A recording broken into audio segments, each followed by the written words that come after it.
reflect those of Yoakley Scott Corporation and your sports network. Yeah, I've been closer to Jesus before, so can you help me out? Oh, can you help me out? Am I on my own? Am I on my own? But can you help me out? Am I on my own? Am I on my own? Or can you help me out? Can you help me out? I've been scared to look in my soul.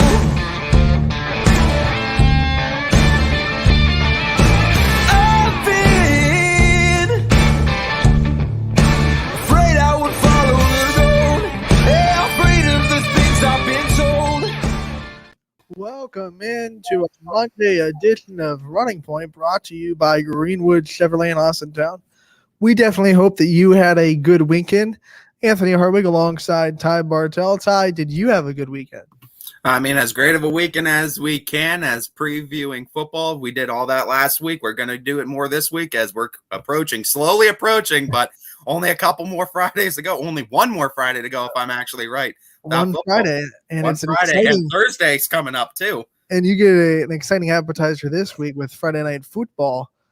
This week, with a lot of soccer teams kicking off the season the Friday before of football.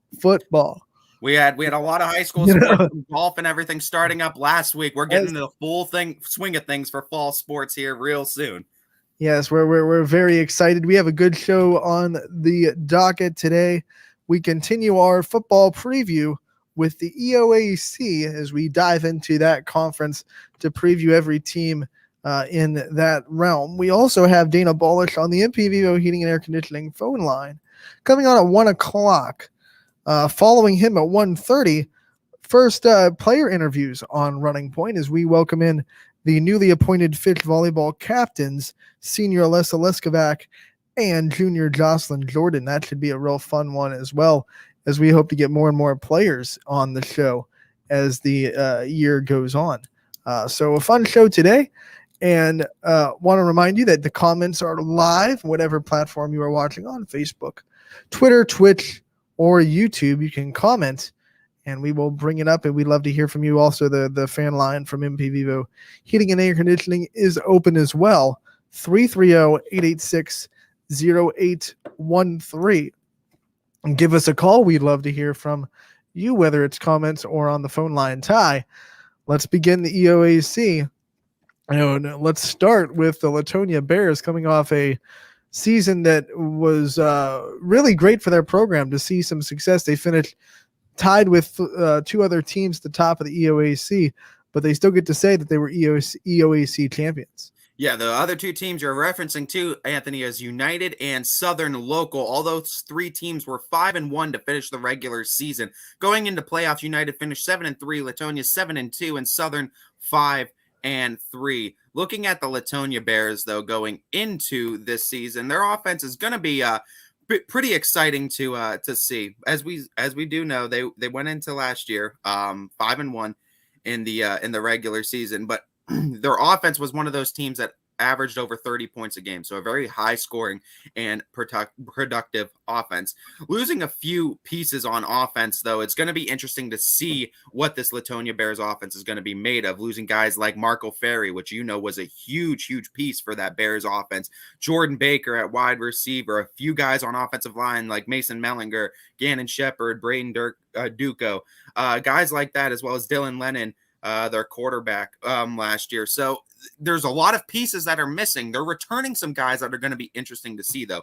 Jake Mccool, what's great name for a receiver too. Senior receiver to be watching for this year. You really hope that he puts numbers up because you want to say that name a lot. Mike Miller, the senior fullback for them, another one guy. LJ Rosa is going to be the junior offensive lineman. And after kind of an overhaul on offensive line where a lot of seniors have left this team, he's one of those guys that is left standing as that lone offensive lineman. And I feel like a lot of these younger guys are going to take to take to him really well, because LJ Rosas just seems like that kind of guy that's just really likable on that offensive line, kind of quiet, and just really seems like that nice guy. But Joe Guido is going to be the guy to watch for. He's going to be stepping in as the new quarterback for the Bears, and he's going to be really what we see in this Bears offense to see if they didn't skip a beat from last year to this year, or if there's a little bit of learning to do yet. But Joe Guido, going to be interesting to see what he's made of as he gets his first serious minutes at quarterback this year. Yeah, I mean, when you lose someone as electric and as fun to watch as Marco Ferri, and he was a big chunk of that offense. I mean, I bet if you bring up the total rush yards compared to his rush yards, he would have a huge percentage of Latonia's yards gained, probably a huge percentage of their touchdowns. He was just so much of what made that offense go. But now they have a lot of other people that are able to kind of step in the spotlight this year, including Guido, who's going to be running almost as much as he's throwing, and he's a big boy. So look for him to be a dual threat kind of quarterback that can really hurt people with his feet just as much as with his arm. Yeah, and I mean, going to just transition more towards that quarterback beating him than the running back. And of course, it's not going to be easy to replace a running back like Marco Ferri, who I believe led all of the EOAC in rushing yards last year and rushing touchdowns. He had over 20 in the touchdown category. I know that. So someone that is as productive as that, someone that is as big of an offensive threat as that out of the backfield is going to be hard to replace. But Latonia is very creative in their offensive schemes. And I think with the running backs that they have, and with Guido behind center now, they're going to be able to think of some offensive plays, maybe some trick plays thrown in there as well. But I think this Latonia Bears offense is about to get really creative and figure out ways to score points this season. It wasn't just their offense, their defense gave people problems last year too. Talk about some of the things that made their defense so special, what they're returning, and what they're going to have to be replacing on defense. Looking at Latonia's defense, as you said, Anthony, one of the best, just outside of the top 10 in the area. They allowed only just under, I believe, 18 points per. And I mean, guys that are returning, a lot of them are just guys that play both sides too. As we already mentioned, guys like Mike Miller plays linebacker, Jake Mccool plays linebacker, and LJ Rosa plays defensive line too. And I mean, it's pretty much the same guys too that we've talked about that were lost, because I mean, we talked, the EOAC usually uses a lot of two-way players. So I mean, guys like Jordan Baker played both ways. He was a defensive back. Marco Ferri was a linebacker. Mason Mellinger was defensive line. Gannon Shepard defensive line. So a lot of the names that you're hearing on offense, they played both ways on defense too. So it's not only a loss on offense, but it's a loss on defense as well. But on the flip side of things too, the guys that you're returning is a return on both sides as well. So guys like your Jake McCools and your Mike Millers and your LJ Rosas are going to be productive in not just one area of the game, but two. So, I mean, these are the guys that you're going to be looking for. Both Miller and McCool, of course, your seniors to look towards this year. But I think those are the two that are really going to need to be filling up those leadership roles this year and say, guys, I mean, we lost a lot on offense and defense last year, but we could still be this dangerous team. And I think it's up to those guys to really take the bull by the horns and grab this team and say, hey, we can get right back to where we were last year. When you look at that defense, I think one of their strengths is going to be their front. I mean, they're going to have a returning lineman, returning linebackers. They're going to be really hard to run against in a league that likes to run as much as the EOAC does. Their defense might not lose a beat this year. I mean, especially in the linebacking core. They're going to be really well led and really disciplined.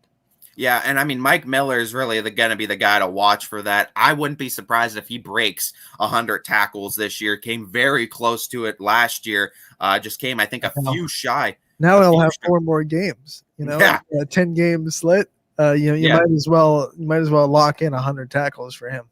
Yeah, exactly. And I mean, Latonia, I believe the 97 tackles were in 9 games or 8 games last year that he played in. So yeah, 1 or 2 extra games, he should be able to do that. Plus another year of experience under his belt. We expect him to get better and take that next step in his progression. He's going to be a dangerous man this year, and he's definitely going to be a man I would not want to run against. He's one bad man. But yeah, I think this year for Latonia, I think really it's just going to see what they lost, but see if they can get back to where they were, because they did lose a lot, but they still have some talented pieces on this team and some younger guys. We didn't say a whole lot of their names last year, but you might be saying a lot of their names this year. Let's talk about Latonia's schedule and what they have in front of them. I know they opened the season against Sebring, which we talked to Coach Seidel on Friday. He's looking forward to that matchup. It'll be a neutral site. Talk about what else Latonia has on their docket. Well, yeah, after the Sebring game, they go to Matthews, and that one's going to be at Matthews. Right now, I believe they have a game open on September 3rd. I'm going to have to check on that to make sure that's still true. But then September 10th, they're home versus East Palestine. 17th, home versus United. 24th, home versus Valley Christian. October 1st, at Southern Local. 8th, home versus Lisbon. 15th, at Columbiana, and 22nd at Wellsville. So you're looking at a schedule right now where, again, they play most of the EOAC for the last 7 games of the season. They have 2 games non-conference scheduled. It looks like they're looking for one more non-conference game to schedule in there. But non-conference wise, touring a little bit, seeing both Sebring and Matthews. But this is a schedule that I look at, and I mean, it's a schedule that Latonia is going to need to be efficient in. You're playing most of the EOAC in the schedule. You're going to need to really be you're going to need to be efficient on that offense, and defensively you're going to need to try to not miss a beat. I think is going to be the key for Latonia. If you could figure out where you could score points against some of these teams and not really miss a beat on defense, or be pretty efficient on defense like you were last year, I think this is a very successful season for Latonia. But there's some teams on here. That one game, that 5th week game, that United game, I think is going to be a really telling sign going forward for Latonia. The game I have circled is Columbiana because they didn't play last year, and that's a big rivalry, and they're going to be gearing up to really play each other. And I know there was everyone wanted to play last year. The teams wanted to play. The players wanted to play. It just didn't get done for other reasons or another. But Latonia's going to be really looking forward to that Columbiana game to really test their mettle and beat one of the rivals that they haven't played in a while. So I'm circling that Columbiana game.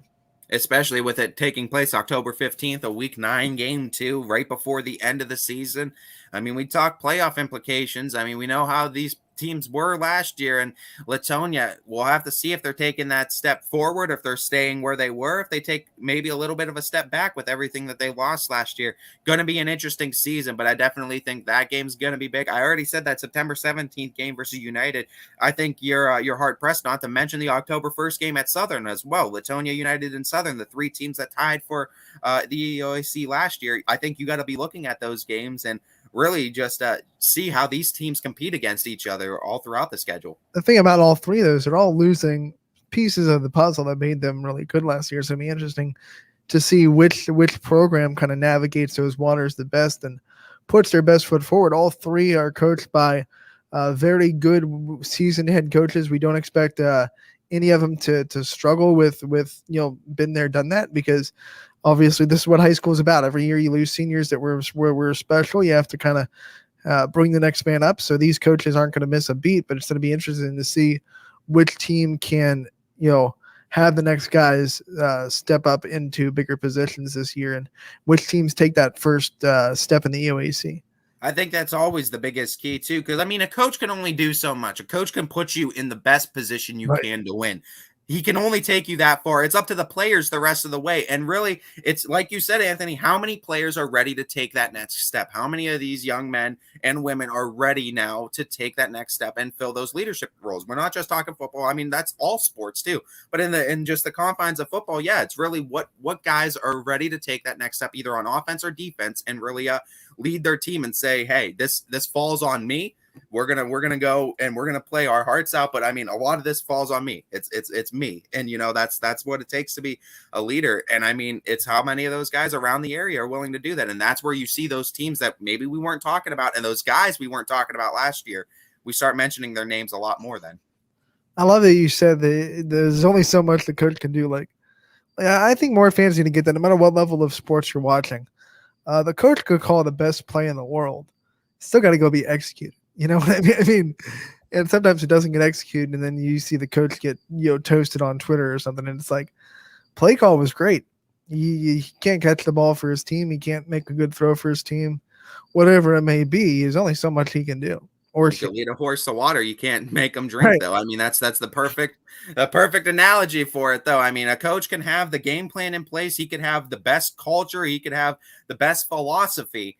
if you don't have the pieces and that are willing to mesh and mold and conform to this culture, it's not going to be successful. And that goes for any coaching style or any coaching offense. You need the right players and coach the right players the right way to be able to mesh them and mold them. And not every time is it a coaching issue. One thing's for sure, Latonia Coach Julio will definitely have them ready to go and put them in the best position possible. And the Latonia kids will be very ready to make that step if they're able to. So especially if you're in the running back or quarterback group that likes to run, because we already saw what he was able to do with Marco Ferri and really build him up through the ranks. I mean, you got to be excited if you're a runner on this Latonia offense. It's got to be not exciting for the teams to have to play them. Yeah, you're going to want a lot of size against this Latonia team, especially up front, because, I mean, they're a team that's proven time and time again. They're not just those teams that are going to beat you on the edge and rush it down the field on you. They'll go right up the middle, and they'll beat you with power, too. They got some guys with size as well as guys with speed back there. Well, let's move on to one of those teams that is going to have to play them, and they're going to have to play them for the first time in 2 seasons because they missed each other last year. The Columbiana Clippers on the Latonia schedule. Let's talk about what the Clippers are bringing back this year and what kind of things they have to replace. Yeah, Columbiana was a team last year that offensively they had their struggles and they really tried to figure it out. And I mean, they started to at some points, but it's definitely going to be need to be a focal point this year for Columbiana to have a little bit more success. Good thing is, I mean, out of the guys that they lost, we'll look at some of their names. Xavier Cross was a wide receiver for them. Colin Schick was another receiver. And they also lost Jacob Camperman was an offensive lineman. They are returning 5 guys, though. Of those 5 guys that are going to be interesting to watch, Trevor Deering is going to be one of the wide receivers up there. I think he's going to have a pretty productive season. And Tony K, the quarterback for them too, and it's a name that I've asked him before, and I've asked how this is pronounced, and I think it's Kokanger is what it is. Tony Kokanger. I just like calling him Tony K. But Tony Kokanger is going to be the quarterback for them this year, and I think he's going to be the guy that you're going to want to watch, though. He's going to be what's going to make this offense essentially go right. It's going to be pretty much him. I think, and Trevor Deering is going to be his main target. And it's going to be what Columbiana is going to need to do. I think they need to go with a more passing approach, but they need also that running game to complement it too. And to see who that's going to be that steps up. And I think that's kind of what's up in the air right now for Columbiana. They don't really have a full-time back. They have some guys that I think they know are going to be in and out running wise, but I'm curious to see if there's a guy that is going to step up as that full-time back for them and really say, no, there is no part-time back. There's no splitting snaps here. This is my position. And there's some guys on Columbiana's team that I think can make that step. I'm just curious to see if any of them do make that step. You know, that might be an advantage for Columbiana, though, because we're seeing more and more the higher levels of football. It's a run by tandem kind of thing. You know, the Browns have Chubb and Hunt. A lot of NFL teams, a lot of college teams go with the running backs by tandems now, and you don't see a lot of quote unquote feature backs. And it might be a good thing to have, 2 or 3 guys that all do couple of things better than the other. You have a guy who's a third down back who can really go into the middle and cause some havoc. You got a speed guy on the outside, and you got kind of an all-around guy. It doesn't matter. I mean, it might be an advantage to have 3 backs. You won't deal with conditioning. You won't deal with tired feet in week 8, 9, and 10. Might just be an advantage to have 3 running backs. It very well could be too, and I mean with the number of running backs you have, it's one of those, if they all do something different, but they all do something very well different, you could really wreak havoc on defenses too, trying to figure out what these guys do, especially early on in the season where they don't know what each guy does really well, and they have to figure it out on the fly. And then imagine if Columbiana lines up, in a formation where they're both on the field, and the defenses have to decide, well, which one are we going to really scheme to defend? I mean, if one's an edge rusher and the other one's one that they build for up the middle, then, how are we going to defend this? Exactly. And I mean, it's a team that has a lot of potential, I think, on offense, and it's going to be interesting to see too. But I think that Trevor Deering and Tony Kokanger are going to be the 2 guys, I think, both offensively and defensively, because they do play both ways. But I do think those are the 2 guys that are going to be really the guys you're going to want to watch this year. Xavier Cross is a big loss for the X factors, like what we like to call them. But wide receivers, what do you think on their ability to kind of stretch the field for Columbiana coming back? Xavier Cross was also so fast. He was one of the fastest guys in the league. Hard to defend because of his speed. You can't teach speed really. So, what does Columbiana bring back for speed wise? I mean, I think Trevor Deering and Tony Kokinger are going to be your speed guys, because Kokinger last year was one of those guys. I mean, he threw for over 1,000 yards. And I mean, on top of that, he's able to run and break out of the pocket when he needs to. But I mean, he's gonna be going a lot, I think, to Deering. And Deering's one of those guys. He can beat you speed wise, but he's also very good. Just has very good hands, runs pretty good routes all around. These are two guys too, both Kokinger and Deering, that play on defense. They're both defensive backs as well. So those are the type of guys where you got to hope they have a lot of speed, because not only is Kokinger playing quarterback, Deering wide receiver, they're both playing defensive back as well, and they're responsible for not getting beat on the outsides and not getting beat downfield. So those are going to be the guys that are going to be really locking up your quarterback, or your wide receivers, and locking up that defensive backfield, and really making sure that secondary is a strong front on defense this year. You come through with a perfect segue to talk about the Clippers defense, what they're returning, what they're having to replace on the D front.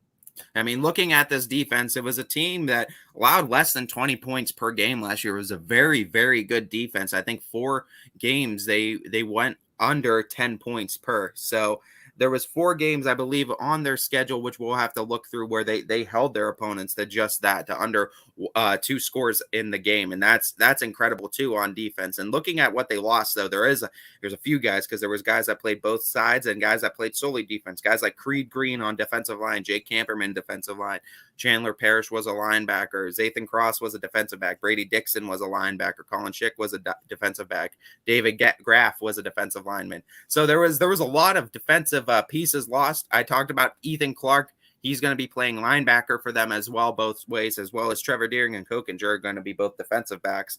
But this is a team that, again, lost a lot on defense, kind of a reverse skate of what Latonia did on offense. But this is a team that lost a lot on defense, and it's going to be interesting to see if they don't skip a beat and if they're able to keep that strong defensive team together that they had last year, that team that was able to hold so many teams under 20 in a game. And we all know if your defense is holding them under 20 a game, you got a pretty good shot at winning a lot of games. And it sounds like their front is what's going to be the biggest question mark. Who's going to step up on their front? Who are they going to be the new guys on their line, their linebackers, to really harden up that front line of the defense? Because in a conference like the EOAC, you got to have a good front. There's a lot of teams that are really good at running the ball. So you better have a good line and a good linebacker core. And it seems like that might be the biggest question mark for the Clippers right now. I think the biggest thing for the Clippers going into this year too, even if your defense is allowing more yards and maybe some more scores, if you could at least keep the turnovers where they were last year, because Clippers forced a lot of turnovers on defense. Sure. I believe it was over 15, I think, or just at. So, I mean, they had a lot of turnovers forced on defense. Kokinger helped with that. I think he had a handful of those interceptions wise too, as a defensive back. So there's a lot of guys on this team or a couple guys on this team that are there from last year that really helped force those turnovers. You lose a couple of guys, obviously, but you just kind of hope these newer guys and the guys under the pieces that you still have from last year's team kind of take to this defense. Because, I mean, obviously, we know the scheme, the system's in place to create the turnovers. It's, again, do we have the players that are willing to step up and really be the guys that can fill in those spots? Let's continue with looking at Columbiana's schedule, what they have in front of them this year, and start with a non-conference schedule that they open up with. Yep. So they go August 20th versus Lowville, 27th at McDonald, and September 3rd at Wellington to open things off non-conference wise. And I mean, they're testing themselves, especially you're going a very good passing team with Lowville and a very good running team with McDonald, 1-2 punch out of the gate. Yeah, and that front that we talked about is going to be really tested when McDonald creeps up in week 2. I think we're going to learn a lot about the D-line and the linebackers against that heavy running attack of the Blue Devils.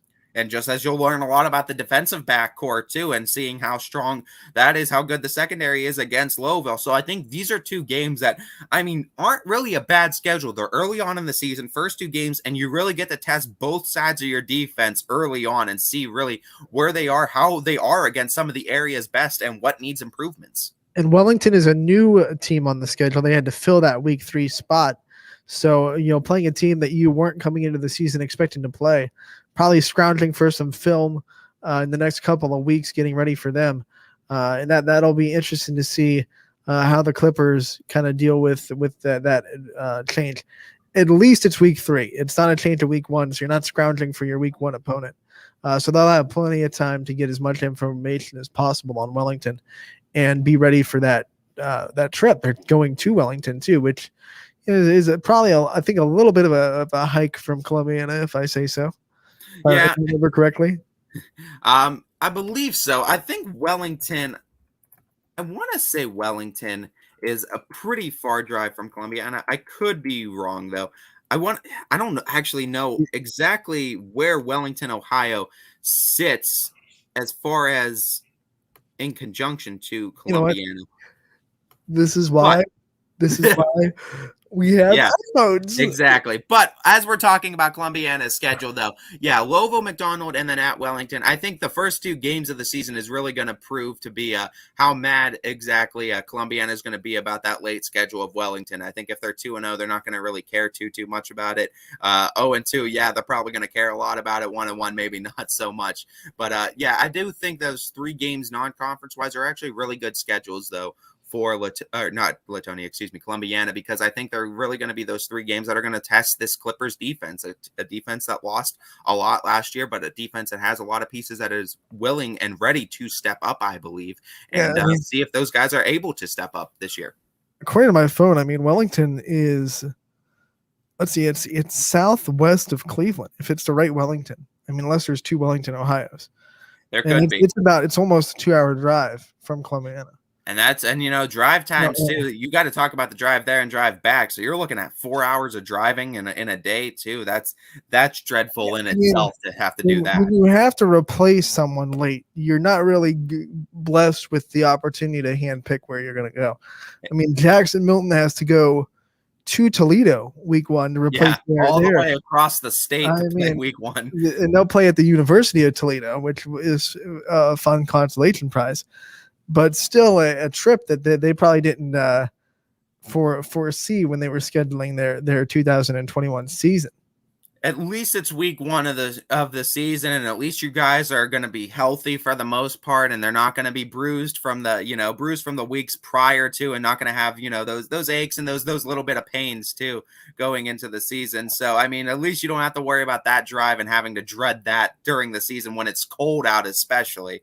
And remember, Coach Mike Pavlansky a couple weeks ago laid out it is an advantage to have long road trips during a season, because inevitably, if you make a deep playoff run, you're going to make road trips. Yeah, and I mean, this is going to test them early on too. I mean, it's a long road trip too. So week 1 out of the season. Columbiana gets a 2-hour drive in week 3 to Wellington. They're going to be ready for any road trip they have to take the rest of the year.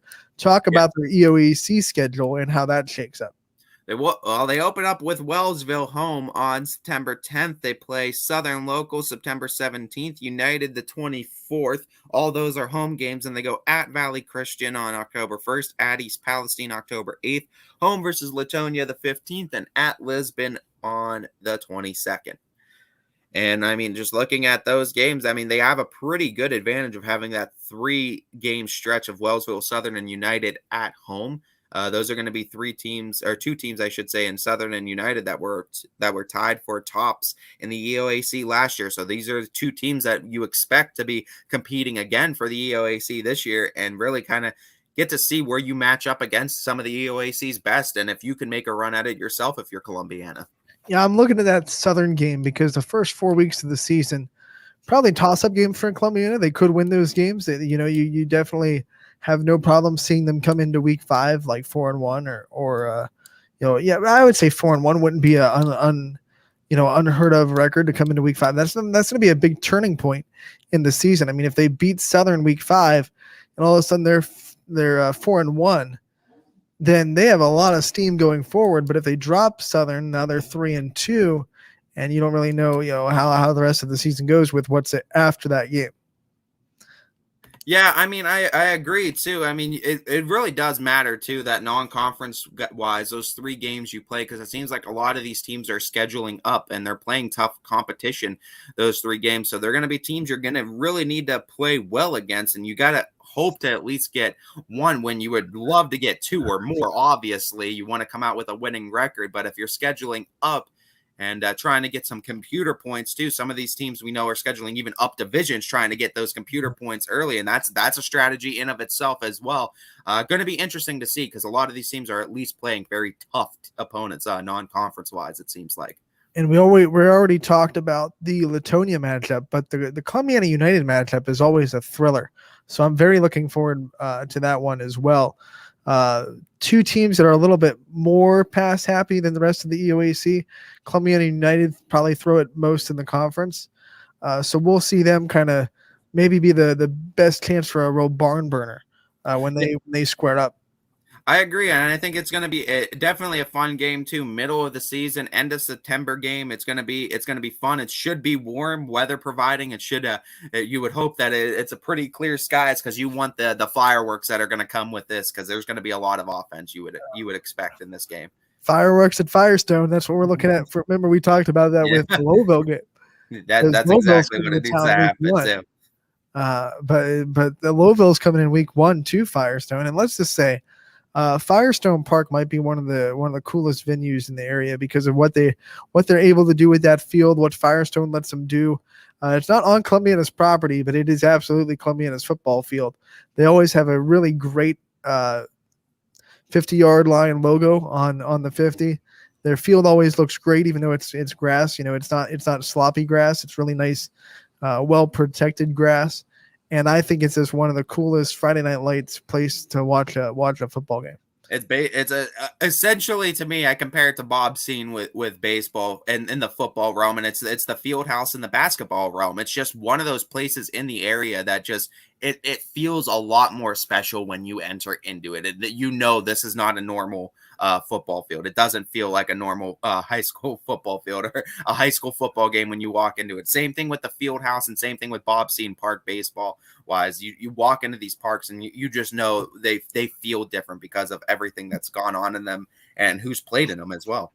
They're going to feel really good with a full crowd, knock on wood. We definitely hoping hard for that. When we talk to Dana Balish, we'll just kind of get his scope on where the track is going with that, and if he still believes that we are on an unpaved path to full capacity crowds, because we know right now water's starting to get a little bit murkier. So we just want to make sure that we're still on a very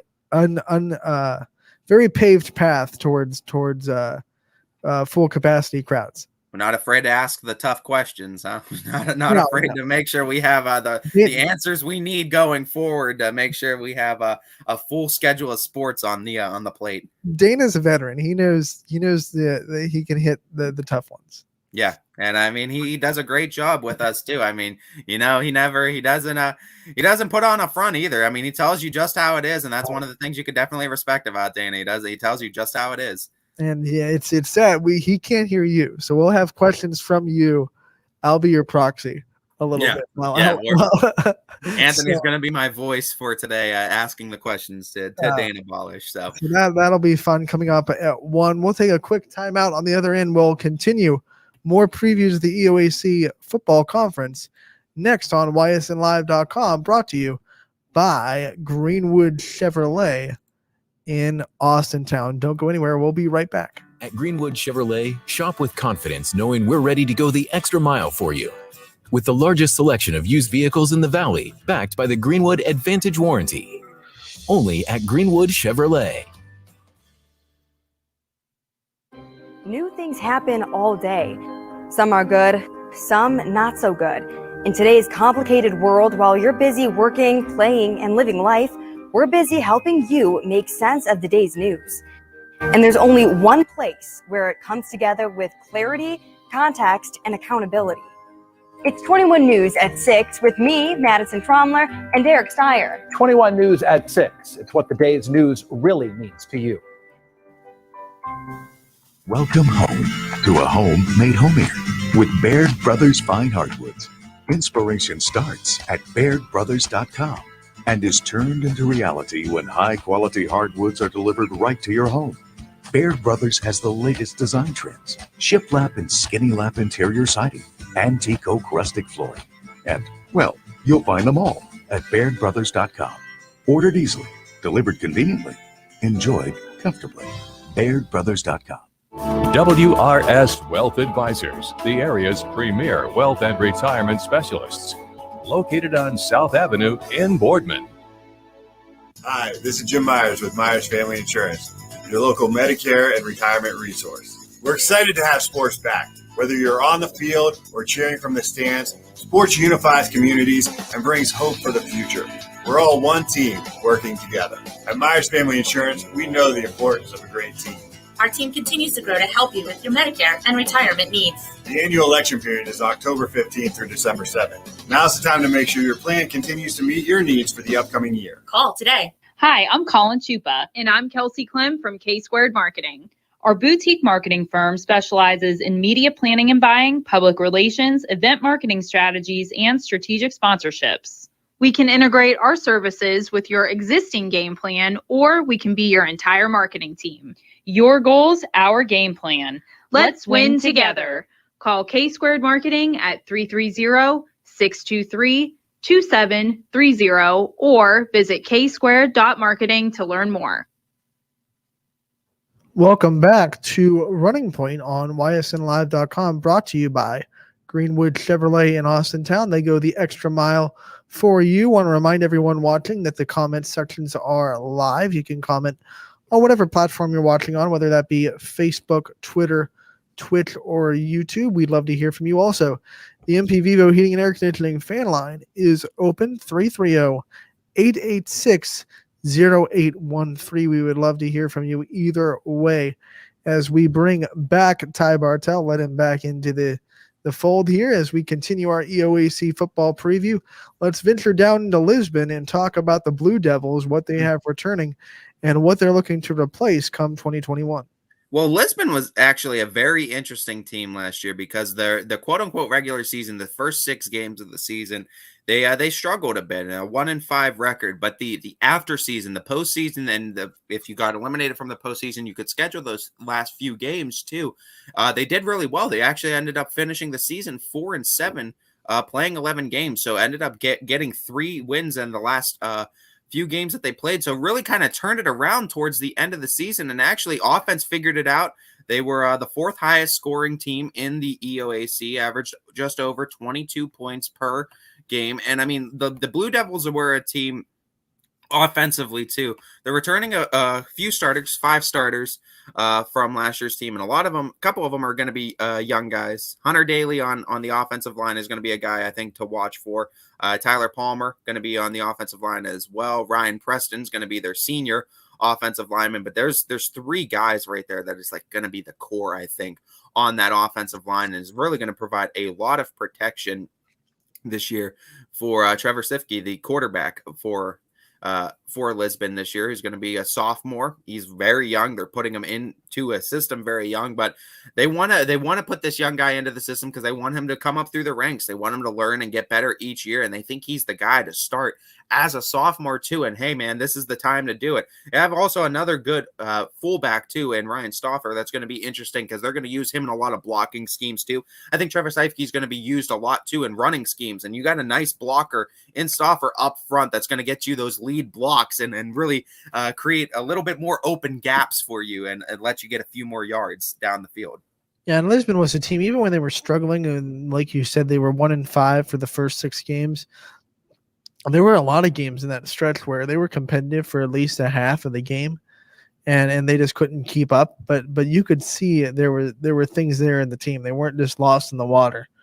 They weren't getting boat raced. There were definitely signs of encouragement. And I think they proved that when they finished the season, 4-7, after going 1-5 to start. When you include the playoffs and the games they're able to schedule after the playoffs. So I think they kind of proved themselves that they weren't completely just trying to figure it out, or they like in the 1-5 season, you could tell they were trying to put it together, but the pieces were there. They kind of started to put it together towards the end of the season, and they're bringing a lot back, especially like you said, the core offensive linemen. They're going to be a team that people should have to watch out for this year. Not a rollover team in the EOAC. Yeah, and I mean, Trevor Seifke was a guy that only took, I believe, he only passed maybe 15 times last year, had a touchdown. I think he completed about half of those passes. So, I mean, he's a guy that was very fresh. We only saw him a handful of times. He was a freshman, though.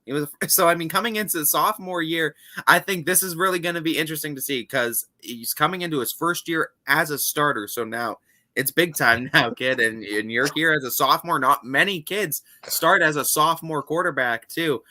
So, I mean, to get the starting nod as a sophomore, you get this year in the system. You had a year under the system, but now you get 3 in front of you to really play in it. You got a great offensive line in front of you that you know is going to provide the protection. You got some threats at wide receiver. You can make something go. I'm interested to see what this kid's got this year. And at least he's not getting thrown to the wolves. He does have game experience. Like you said, he got his feet wet his freshman year. Maybe not starting, but he's still got game experience. He's not going to be looking like a deer with his eyes in the headlights. Like, oh my gosh, this is varsity now. He got his first touchdown pass a year ago, so he doesn't have to worry. There's no butterflies about having to get that out of the way. He already got that done and out of the way last year. So, yeah. I mean, he shouldn't have to worry about that coming into this year. But no, a lot of great blocking up front for him, and I think that's going to be the key to Lisbon's offensive success is keeping those offensive linemen healthy, because if they are, there's going to be the core, and they're pretty solid offensive line. I wonder how much teams are going to try to blitz Lisbon to try to make their sophomore quarterback uncomfortable, and then in retrospect to counter how many times Lisbon's going to be able to use draws and quick passes in the flats to really counter those blitzes. Yeah, and got to remember, there's not really a book on this kid either. So a lot of teams are going to come in here and they're going to have to try to experiment. I mean, you only have a little bit of tape on him. You see what he does, but you haven't really seen his full game, and he hasn't really unleashed his full self, I can't imagine, in just 15 pass attempts. So I think it's going to be interesting to see. Lisbon might come out of the gates really hot because nobody knows what to expect from this quarterback. Yeah, if you can pick apart a kid after 15 passes on film, then you are a film genius, and you should be working with Ron Jaworski, not a head coach on the high school level. Yeah. Talk about Lisbon's defense, by the way, and the other side of the ball, and what to expect from the Blue Devils on that side. They were solid last year. They're a defense that allowed about 26, 27 points per, but they're returning a bunch of starters from last year. We'll talk a little bit about the guys they lost. Ryan McCullough, which is a guy that was both on defensive back, but he was also a running back. He was their star running back last year too. So just to take reverse skate, go into offense a little bit, Ryan McCullough is another big loss for them running back wise, and he is now also defensive back wise. Abram Sims, linebacker too for them. Braden Joy, defensive lineman. RJ Schreffler, linebacker. All guys that they lost, but returning 8 starters, and amongst those 8 starters, guys like Logan Stauffer, like we mentioned his name on offense, here he is on defense, sophomore defensive back, man. Ryan Stauffer, the linebacker, another guy we mentioned too, senior linebacker for them. Damian McCormick, another linebacker, and they got Aiden Colvin, defensive back. They got really, really good secondaries here, and they also got that second line of defense. Their linebacker core is pretty solid as well. The defensive line, there might be a little bit of questions on them, but they got some size too. And I wouldn't be surprised if some of these offensive linemen are playing both ways. I wouldn't be surprised to see some big seasons from them as well too. But I think this defense is going to be really good, and I think they're going to be really fun to watch, and I think they're going to be really hard to pass on as well, because I think these linebackers they do really good job filling those holes and blocking the run. But I mean, couple of them, they could go back out and they could defend the pass too, and that's huge against passing quarterbacks as well. We've talked a lot this year about teams that were young last year, went through growing pains, but now you got to watch out for them this year because they went through those growing pains for a reason. Lisbon can fit that boat too, especially on defense. They're returning a lot of experience, and there are plenty of reasons to think why Lisbon's defense will be well improved and maybe go from 27 a game to closer to 20 a game this year. If they're one of those teams too, and I mean, I think if Lisbon is a team that can really make that big jump on defense, if they can make a huge improvement in, I mean, already a solid defense, but if they could do that where they're holding teams around 20 or under 20, this is a team that's going to win a lot more games than they did last year. And this is going to be a team we're talking about being in playoff contention late in the season. Still overall a young team too. I mean, still going to have to lean on a handful of guys to be leaders. You got a sophomore quarterback in there now, but I mean, if you're Lisbon, you're really excited for this year and the next few looking forward. And no matter what year you are, you put in the quarterback spot, automatically you're a leader. You have to be a leader. So we're going to learn a lot about that kid's ability to lead as a sophomore and how much he's able to earn the respect of that locker room as a sophomore. That's going to tell a lot about how successful Lisbon's going to be. I agree. I absolutely agree. But I think it's going to be fun and it's going to be interesting to see because there's no tape really on him. There's not much tape on him. So we're about to learn a lot about him with everybody else. I think he's going to grow up right in front of our eyes. And let's talk about what he'll have to face. The Lisbon schedule. You said they could come out of the gate strong. What's their non-conference schedule look like? They're going at Wyndham to start, and then they go home versus Mineral Ridge, and then at Toronto to finish September 3rd. So, I mean, you look at a couple of those games, they're going to be tested, but I mean, it's definitely going to be fun to watch. And I think especially that Mineral Ridge game, that August 27th game is going to be really fun to watch. Well, since 2 out of those 3 aren't to YSN schools, we can confidently say 2-1, at least 2-1 out of that first 3. You would think so too, because I think with Lisbon's defense, if it comes back stronger or even as strong as it was last year, and just to see what this offense is, if it's dynamic and what it can be, I think is really interesting. And I think 2-1 is not unrealistic expectations at all from the first 3 games of the season if you are Lisbon. But I do think we're gonna have to see, though. We're gonna have to see as the game progresses too, how these young guys really are filling in, how they react when something doesn't go right, and how they're able to respond to that too. It's gonna be interesting to see because you bring up a good point, because eventually he's gonna throw an interception. It's gonna happen. It happens to everybody. How does he respond to it? We don't. Yeah. And that's going to be the interesting thing, and that's the telling sign for all young teams is when something doesn't go right, because inevitably it isn't. There's going to be a part in the game at some point, some game, something's not going to go right. You can't go through a football season without at least one valley. Yeah. Every defensive back gets burned. Every wide receiver misses a catch. Not everybody's perfect, and that's a beautiful thing about sports. But it's how you react to those things when you don't. And that's where you see the older guys, how they react and why they're the leaders on the team, and why sometimes younger guys need that year or more of maturity. So it's all about to see how those younger guys, how do they react? Do they completely fall apart? Is there something when something doesn't go their way? Are they able to confidently respond and just get back out there on the field? So it's going to be interesting. Lisbon would love a 2-1 start. Let's look at what they would face in the EOAC if they did start 2-1 to continue their season. You go September 10th at Southern Local, September 17th home versus Valley Christian, September 24th home versus East Palestine, October 1st home versus Wellsville, October 8th at Latonia, October 15th home versus United, and October 22nd home versus Columbiana. So they're one of those teams that have 6 home games this season on the docket. And I mean, I think all the home games too, with the exception of maybe Latonia and Southern, but I think a lot of the home games are favorable matchups, especially those last 2, United and Columbiana. Yeah, and I think when I'm looking at matchups in the EOAC, the one that really excites me again for Lisbon, and the one that was a really good game last year, is Wellsville. And I mean, coming right there at October 1st, that's right after they face Valley Christian and East Palestine, 2 games too, where again, those can go either way. But I mean, if they go Lisbon's way, and we said 2-1 those first 3 games, so you might be looking at a 4-2 or 5-2, something like that going into October 1st. So you could be looking at 4-2, 3-3, going into October 1st.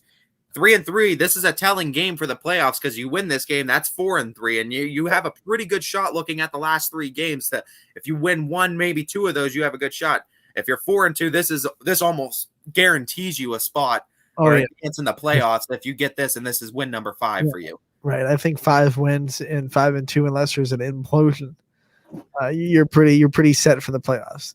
Yeah, but I definitely agree with you, Anthony. If definitely looking at the schedule, and if Lisbon gets some wins too, and has that strong non-conference schedule or a winning non-conference schedule, this is going to be a game that really might have huge playoff implications on the line. Yeah, and now we have to kind of shift from Lisbon to talk about Valley Christian. What do you see about Valley and what they're returning and what they're trying to replace? Valley Christian was one of those offenses that they needed to figure some things out. Valley was 2-6 overall last year, 1-5 in the regular season. 15, a little bit over 15 points per on their offense. That was an offense too that is going to be returning a lot of starters though this year, and it was an offense that was pretty young. Amongst those returnees, I should say, the starters that are returning, Joey Batista is going to be the big one, senior quarterback for Valley Christian. We know a little bit about him, and you know a little bit about him too, Anthony. But I mean, it's going to be him, Cam Davenport, their running back, and Jontrell Mixon, tight end for them. Those are going to be the senior core. You got your tight end and Mixon, that really good blocker, but he can make some catches too, and he's a bigger guy as well. That's going to make him one of the more experienced offenses in the EOAC. We've talked about Latonia's replacing a quarterback, Lisbon's replacing a quarterback, and Valley Christian's coming in with a senior quarterback that's kind of been there, done that. That might be a big advantage for Valley Christian, bringing back a lot of experience on the offensive side. Yeah, especially, I mean, amongst the guys they lost a few offensive linemen, Eric Davis, Nasir Long. So it's going to be interesting to see how the offensive line gets those holes filled. But I mean, as far as the skilled positions, the true skilled positions on offense, your quarterback, your running back, your tight end spot, even, you got those filled. You know that those have a check mark next to them going into the season. And that's really nice for coaches too, especially trying to form an offense, knowing that you at least have that quarterback and that running back spot filled. And hey, throw in the fact that you have a really good tight end too that can kind of be versatile and do both the blocking and the catching scheme. You could kind of figure out some wide receivers, then you could figure out how to implement guys like that into an offense. But it's really fun to create an offense when you already have that quarterback and that running back slot already have a check mark next to it. Check. All right, let's talk about their defense and same thing. Well, what they're returning and what they're having to replace.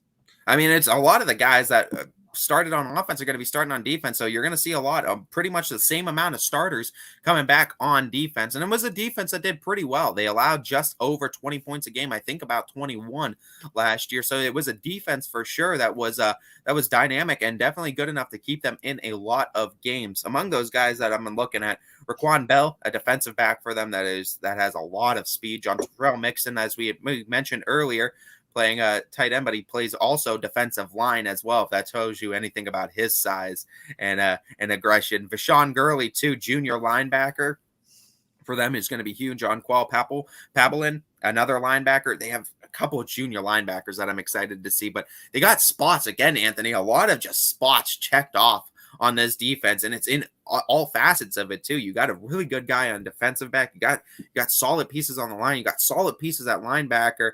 Guys they lost, we talked Eric Davis. He played offensive line. He played also defensive line. As Tyrone Lindsay also was a defensive back for them that they lost. But yeah, I'm really looking at guys like Jontrell Mixon, one of those guys we mentioned on both offense and defense. I'm looking for him on both sides of the ball to be a huge playmaker for this team, as well as just these other guys that we mentioned too defensively. They got these pieces all over the spot. I think this defense is going to be pretty awesome this year.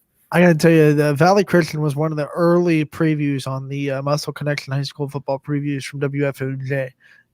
And when I watched when I watched the clips of practice, when I watched the coach talk, I'm just excited about their season. I think they're going to be really experienced. They're going to be really athletic, really fast, and they're going to be a handful come this year. We've been mentioning Valley's name a lot more in sports too, and they're starting to really come up in these athletic programs, man. And there's a lot of athletes in that school, congregated in that school right now. So I think it's going to be really fun to see this football season. Just their second year in the EOAC, so kind of getting their feet wet in the conference too. Yeah, especially too with their second year in the EOAC, as you mentioned too. And after that last year where we had some growing pains, this is a team I think that's really loaded up this year to make that big push and make that big stride and maybe playoff maybe a playoff appearance even, but I think they're definitely going to be a huge step up and a huge improvement from the 2-6 overall record that they had last year. Let's talk about their schedule. We'll start with the non-conference. What do they have in front of them? All right. Non-conference wise, they're at Campbell Memorial to start, and then they go to LeBray the 27th. That's a home game, and then McDonald is home on the 3rd. So very tough non-conference schedule too for them, and they're playing all YSN schools. So it's pretty much an all YSN schedule for Valley Christian. As I love that Camel game to open because I think they're both in the same boat. They both went through growing pains last year. They're both returning a lot. They're both athletic. It's going to be fun to watch those two teams go at it week 1. I think so too. And I mean, it's going to be huge for either team to start off with that week 1 win. You know, someone's going to have to come out with a week 1 win. So it's going to be a huge boost, I think. And it's going to be a boost for both teams, whoever comes out on top for the next few games in their schedules. If Valley's able to get some confidence into those next two, which we know are tough opponents, and LeBray and McDonald, that'll be big for them. They need to be able to have confidence in those games. Yeah, and I mean, if you're looking at that, say you do get that week 1 win, and then if you could just take one of those next two, you get that 2-1 record going into conference play. You're looking pretty good then going into conference play, and then you just got to beat the teams in your conference. You got to beat enough of them. But I mean, getting 2 of those wins outside of the conference really sets you up, I think, well for the playoffs, especially Valley Christian being lower division wise, I think too. Let's talk about that conference schedule and what the Valley Christian Eagles will have to look forward to when they venture past week 3 and get into the EOAC. Go straight into 3 straight away games, September 10th, 17th, and 24th against United, Lisbon, and Latonia, respectively. Then it goes 3 straight home, October 1st, Columbiana, October 8th, Southern Local, October 15th, Wellsville, before finishing out the season October 22nd at East Palestine.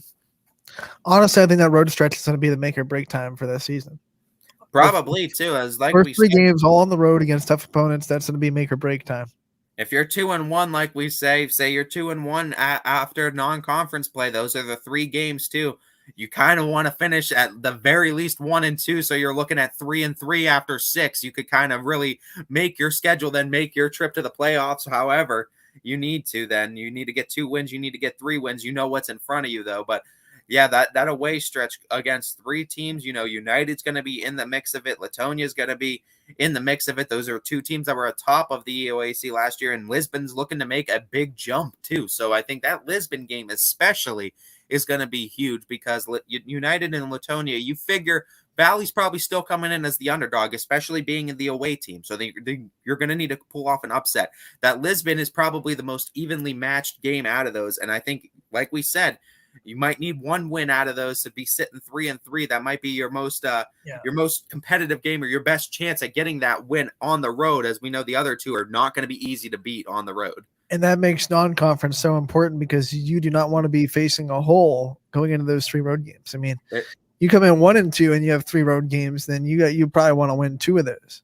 Yeah, and that's hard. That's a tall task. I mean, not an impossible task for this Valley team, but it's a tall task looking United, Lisbon, and Latonia saying we have to beat 2 of them, and all of them are at their stadium. I think, it's a tall task. I think out of all the teams we've talked about so far, I think Valley might be the one that you could say by week 6, that you'd have a good scope of where they're going to be. I think that those 3 road games are going to be so crucial to their season. I think so as well, because say you are 3-3, I mean, you have basically the cards in your hand it's your fate. Your fate is in your hands right there. You have Columbiana, Southern, Wellsville, and then you finish up at East Palestine. You look at that realistically, you can be I think if you are Valley in this situation, I think you're looking at these 4 games thinking if we're 3-3, hey, 2 wins should realistically put us in playoff contention. We should be in playoff talk by the end of the season. And I think 2 wins out of the last 4 of the season is realistic. And I think 3 wins could be realistic too for Valley, depending on how good that defense and that offense can be and how big of a jump they do make from last year to this year. We're going to find out really quick about Valley week 1 against Camel. We're excited, and we have one more Friday to go before week 1 begins. We'll take a quick timeout. On the other end, Dana Ballish, sports director at WFMJ, will call us on the MP Vivo Heating and Air Conditioning Hotline. Don't go anywhere on YSN Running Point brought to you by Greenwood Chevrolet in Austintown. Every customer has a story, and at Greenwood Chevrolet, we are committed to making sure it ends with you in the right vehicle. I get to be part of somebody's adventure, whether it's buying a car for the first time, helping them get approved, or finding the perfect car for their budget. I'm proud that people trust me with their finances. They trust me to take care of them, and they trust me with their story. I'm Tracy, and I'm ready to go the extra mile for you, only at Greenwood Chevrolet. Quality, customer service, and integrity. Those are the 4 words that have driven our success since 1957 at Joe Dickey Electric. Joe Dickey Electric is one Mahoning Valley landmark business that stays current with the requirements of our customers. Family owned and managed, we are an electrical contractor and energy solutions provider. Every member of our team adds to his or her skill set through ongoing training. Residential, commercial, industrial, automotive, and more. We keep ahead of the needs of our customers with a fleet of more than 50 vehicles and 24/7 emergency service, so you're never left in the dark.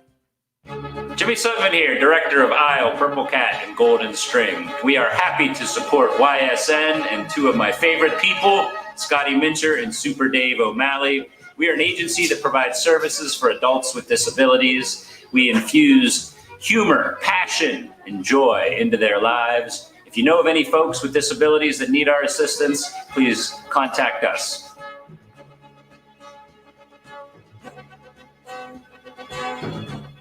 Your teams work hard and give it all they've got. Well, so does ours, because 21 Sports and YSN give you extra effort when covering local sports. 21 Sports and YSN, winning coverage of our Valley's teams. Welcome back to Running Point on YSN, brought to you by Greenwood Chevrolet in Austintown. Anthony Harwig alongside Ty Bartell, as we will bring him in right here. We have Dana Bullish on the MP Vivo Heating and Air Conditioning Hotline. Dana, thank you so much for joining us today. No problem, guys. And when we talk of this week and some of the things that happened over the week, one thing I want to talk about, the digital tickets that we see a handful of schools mandating now that they're going to have digital tickets and no sales at the gate. Do you think this is something that is going to be widespread, or is it still just a handful of teams considering this? Well, I think, it's up to each district to kind of do what they want to do. When you have digital ticketing, that means you don't have to have money at the gates. Certainly, when there's money at the gates, you have to have security there and make sure the money gets to the proper place. So I think that's something we'll see many schools, if they're able to do it, do it. Do you think, does digital ticketing get a little bit more complicated if there is full capacity and you have more and more people buying tickets online, opposed to just last year when they did it, it was pretty much parents go to this site, you buy these tickets, and that's fine. Do you think it might get a little bit more complicated if everyone has to buy tickets from this online site? Well, I think where it runs into a problem is when you have senior citizens who don't have a computer and how they offer those passes. But look, I don't think any school, and I don't think there's going to be, any school. Now there are some small stadiums, but are going to have to worry about full capacity. I just think, this is the way that people want to do it. This is the way administrators want to do it. It's one less headache for them. They don't have to deal with money. And I think that's the biggest thing is you won't have the money in these gates and so on and so forth. And, digital ticketing, look, you buy your ticket. You could buy your, most of these places, you could buy your ticket up until 6 o'clock or 7 o'clock kickoff. So I don't see it as a problem. I think it's a good idea for a lot of these institutions that are going to do that. I don't know if you'll be able, but for the schools that have already said they're doing no tickets to the gate, are they still doing the pre-sale that they usually do if you wanted to buy them at the school, or are they getting rid of that too? Well, I think when you buy a ticket, you're not going to get the physical ticket. You're just going to get something on your device, and that's what it all comes down to, in my opinion. I just think it's those tickets are available. If you want tickets, they'll be available. Now, the problem you run into is, let's say you're an average fan and you want to go see a game that is not in your district, then there could be a question. But look, all you have to do is call the athletic director, the athletic office. I'm sure they'll get you a ticket any way they can. So I think one of the things that fans are kind of on their pins and needles about, Are we still on the right track for full capacity? Do you think we're still getting there? Do you think the waters are a little bit murky now? We know that there's more and more, COVID speculation. What do you think the road looks like for full capacity for fall sports? Well, when you say full capacity, I think every stadium is open to as many fans that they could fit in there. I think if the numbers continue to rise as they are doing, I think each district will kind of take a look at it and say, okay, what do we want to do? What's the safety factor? They're going to rely. Look, they're going to rely on what happened last year. They're going to rely on the county board of health to kind of direct them the way they want to go, the governor's office to kind of see which way they want to go. So, I think it's a day-by-day process, and I think, we're less than 2 weeks away from the start of the season, and I think, look, everyone's preparing for things to be normal, and if they're not, then you go based on, what we did last year, and I don't think people have to get up in arms about it. Look, if you buy a ticket for one of the games, coming up next week, and for some strange reason it's 15% capacity or 1,500 only family, then you'll get your money back. So I don't think it's a big thing. I think it's a day-by-day process that everyone just has to look at. All right. So when this question is from Ty, and he wants to know if there was a one high school week one game that you can only get a ticket to one game. Or is there one high school week one game on that Friday that you're really looking forward to, or that you would go to as a fan? Well, I don't have a schedule in front of me. Right. Look, I think the first night is special for every team, whether you're not going to be a very good team, you're going to be a very good team. I think the first week is always special. As we sit today, everything's going to be normal. At the 11th hour, look, something to be pulled. I have not looked at a schedule for week one on a Friday. I looked at it several weeks ago to kind of get us ready. Springfield South Range sticks out of my mind. There's Canfield Poland on Thursday. There's Howland and Niles on Thursday. There's some other matchups that I just can't think of right now. But those kind of stick out. Cheney and Fitch, Boardman, Mooney. So there's a lot of great matchups, a lot of matchups that could be excellent football games.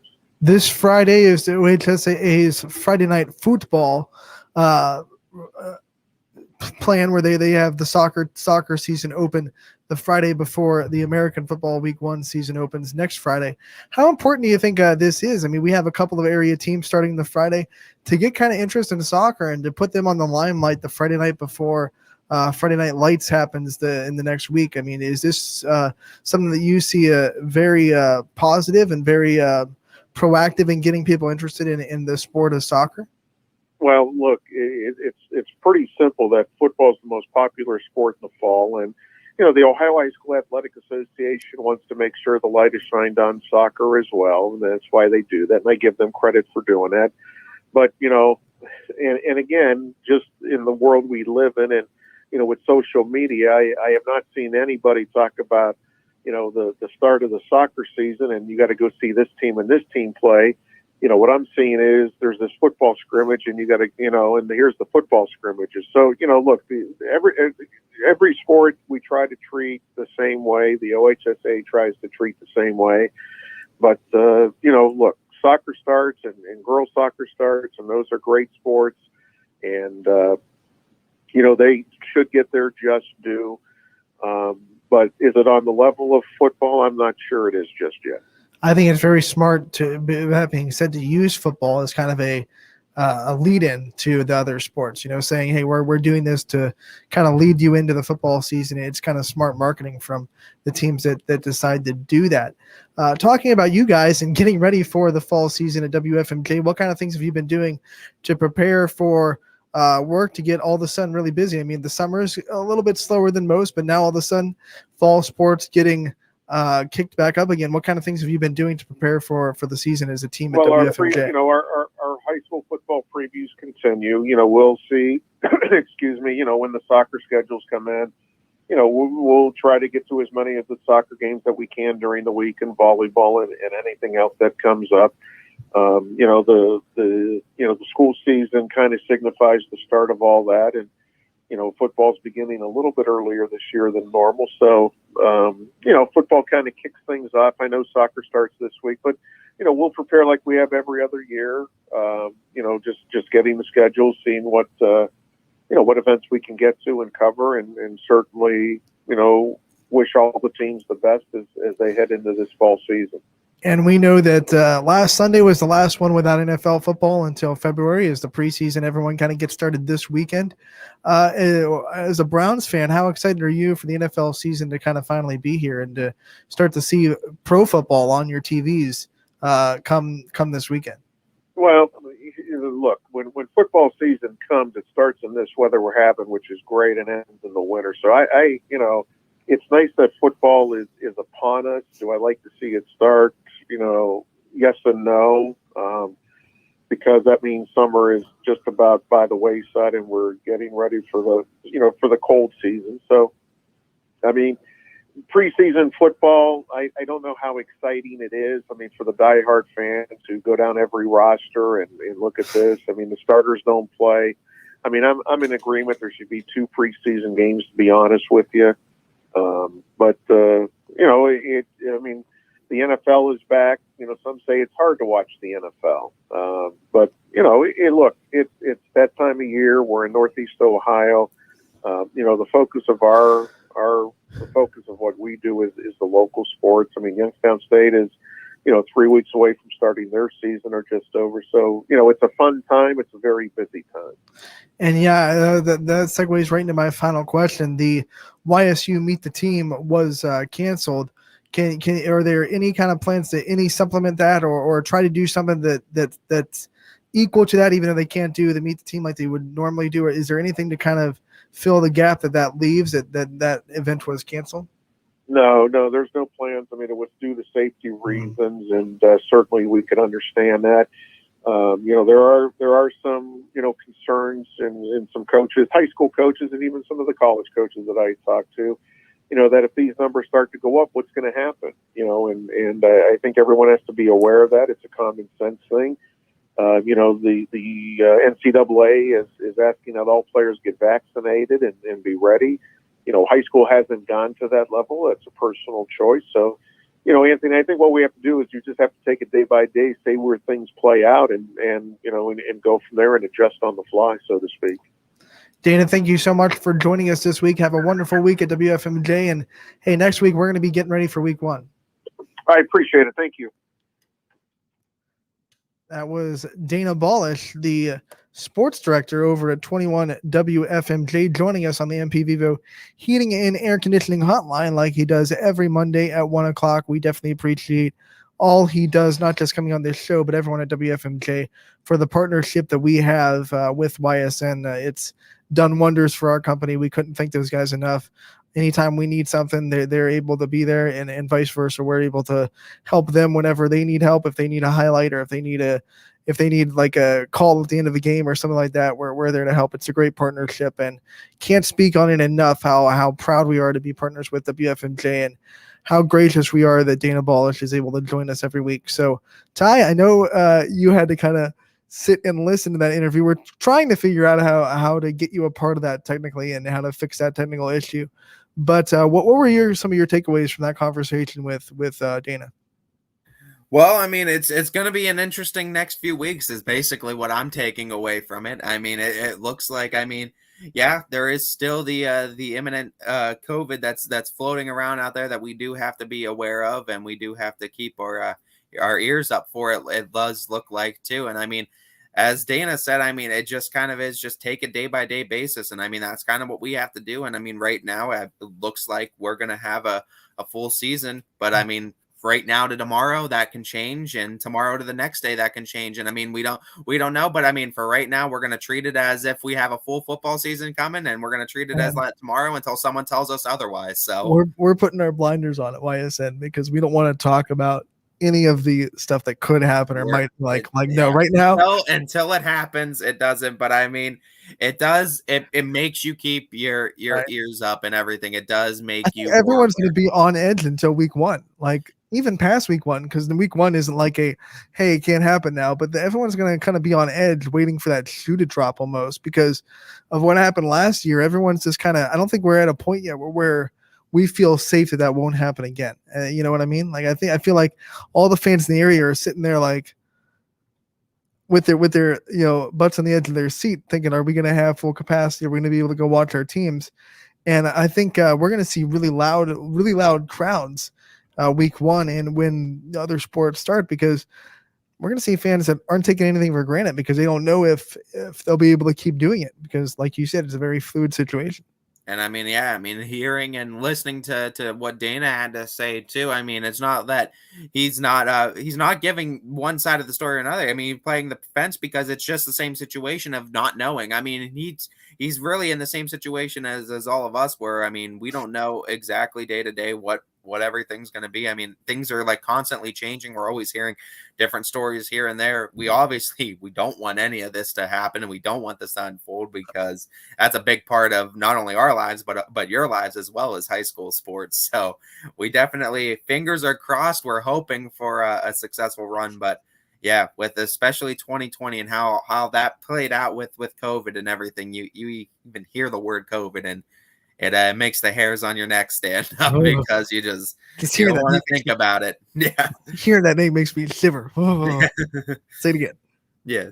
But this is you definitely, we're hoping for a successful season here on YSN that goes off without a hitch and no restrictions, and everybody's able to have full capacity year round. You know, one of the things about this virtual ticket situation that a handful of schools have made official, and we think that there's a possibility that we'll see a lot of schools have this as the years go on. But one thing you got to wonder about, COVID put this on, it probably jump-started the protocol, but do you think if it goes smoothly, it's something that they're just going to stick with? I mean, it's got to be, for most people, kind of easier just to buy a ticket online and show your phone at the gate. And like Dana said, you don't have to hire security. You don't have to worry about where your money box is or anything like that. You just all your revenue is virtual, and it might be something that stays after COVID goes away.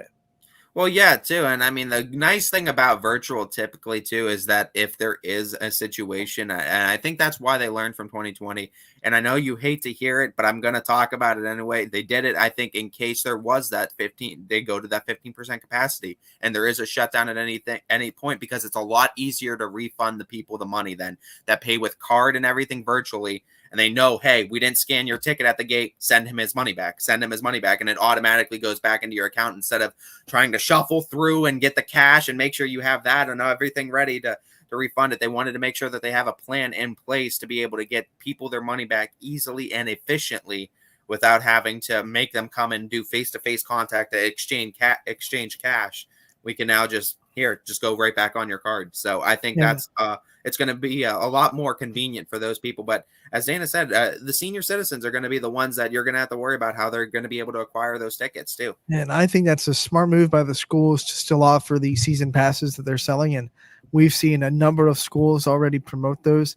So if you're someone that doesn't really know how to get tickets online or doesn't feel comfortable getting tickets online, I would advise to, head over to your athletics office or call your athletic department or call the school and see if they're selling the season passes, because then you just spend, $70 or whatever one time, and you have a pass for the whole season to get into any athletic event you want. You don't have to worry about buying tickets ahead of time or anything like that. Yeah, and I mean, it saves you a bunch of money too in the long run, especially if you go to a bunch of athletic events outside of just football. If you go to all the home football games and tack on a few basketball games, maybe a few volleyball games, and you get your money's worth, and you could get a lot more out of it too in the long run too. So yeah, definitely season passes should be things people are taking advantage of and definitely looking at too. I saw some schools, which I think this is like finally, it should have happened a long time ago. They have the same thing for students now, where students can get a card or, like almost an ID that you would put on a lanyard to get them into all the athletic events. So they're not having to constantly whip out cash for a high school student to do that. I mean, you're not swimming in money at a high school student. So to let them just have the pass. And now I think we're going to see maybe higher student attendance, especially in the weak sport, the sports that have more games, the basketballs, the volleyballs, the soccers, the ones that aren't once every Friday night, we might see a spike in student attendance because now they can just get that little pass, the ID that gets them into the games. Yeah, and I think that's great too. And I mean, we see a lot of colleges. College students are able to get into a lot of their games free of charge too, because it comes with the tuition, obviously. So not maybe free in the long run, but I mean, still, you want the student attendance up there because it brings a part of the game to it. It adds to the experience, a full crowd, and however you can get that full crowd in there, you're going to do that. Especially if it's a home game, you want that home crowd loud and cheering because it adds to the experience of the game itself. A high school game, no matter what the sport, just isn't the same without a student section.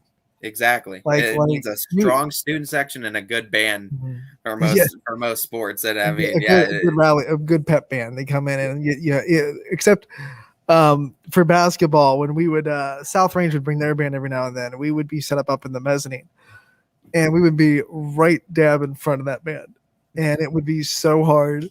We would be talking, and we couldn't even hear ourselves talk. So that's one of the drawbacks. But most of the time, if the band's in the right place, it doesn't affect our broadcast, and it definitely spikes the energy up in that gym.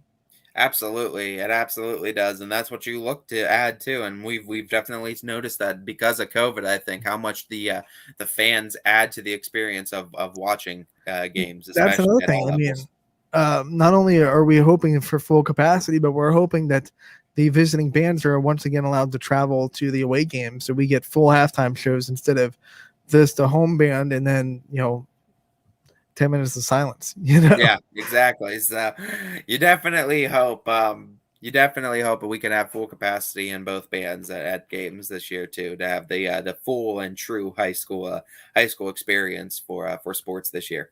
Yeah, and just to kind of ground on that, we don't want to leave out the cheerleaders that are also going to be able to travel with the road team, and we know that cheerleaders, they're putting in time too. So for them to be able to travel with the bands, with the visiting fans, and it's a big step up, because last year, you can only do home games, and that affected the bands, it affected the cheerleaders, it didn't just affect the fans. And we would be remiss if we didn't point out the fact that a lot of people are in better positions now that we are able to travel the bands and the cheerleaders with their respective teams on road games. Yeah, and it just adds to the spectacle of the game too. And I mean, that's the whole point of it. I mean, having both teams cheerleaders, both teams bands, they're just going to add to the spectacle and add more of a show to a full the ambiance of high school football is finally back, and we couldn't be more happy about it, right? Exactly. I mean, we're looking forward to it as week 1 is vastly approaching us, as it's going to be here before we know it. Gotta love high school concession stands too.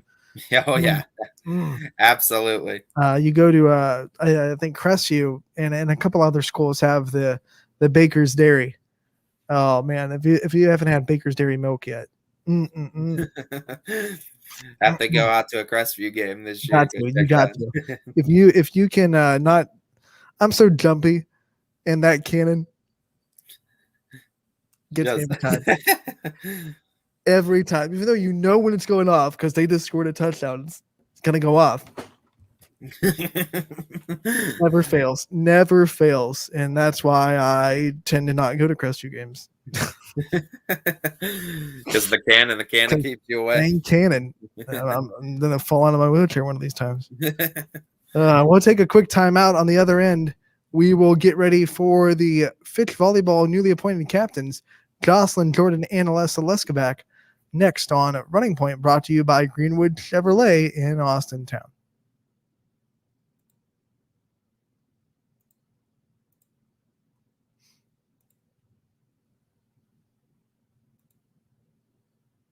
Hello, I'm Greg Burbick with G. Burbick Farms. For the last 100 years, my family has farmed in the Columbiana and Mahoning counties. I began raising cattle in 1996 with the goal of providing a better product for you and your family on the dinner table. Our grass-fed and grain-supplemented Black Angus beef are raised with no hormones, steroids, or antibiotics. We're known for our hometown-friendly service and incredible tasting products. We're locally owned and have customers across the tri-state area. Our products go from our farm to your family.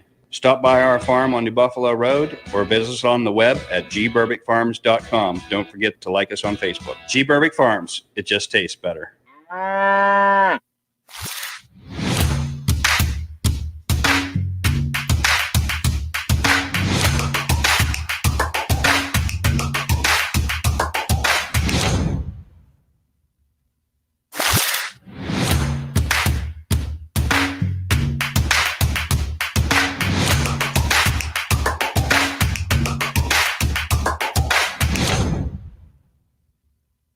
Hi, this is Tommy Clem, owner of WRS Insurance Solutions. WRS Insurance Solutions is a local independent agency that specializes in life, Medicare, long-term care, and disability products. Call us at 330-953-3722 or visit us at wrsinsuranceSolutions.com to learn more. Good luck to all the student athletes in the Valley. If you're looking for a quality pre-owned vehicle, why shop anywhere else but Tri-State Ford? Choose from our great selection of pre-owned vehicles. Plus, we've got you covered with our exclusive Tri-State Ford Advantage. It includes a 10-year, 200,000-mile warranty with your pre-owned vehicle and much more. Come see why so many customers from the Tri-State area buy their pre-owned vehicle at Tri-State Ford. Customer focus, community driven. Tri-State Ford East Liverpool or visit tristateford.net. No matter what the weather, be prepared with a reliable, efficient Rude gas furnace or air conditioner from MP Vivo Heating and Air Conditioning. Call your energy efficient expert, MP Vivo, today for a free estimate. Here at MP Vivo, we rely on Rude, and so should you. It's storm season. I think we're under the gun for some heavy storms over the next couple of hours. And Storm Tracker 21 is ready. This is probably the one we're keeping a closer eye on. On air.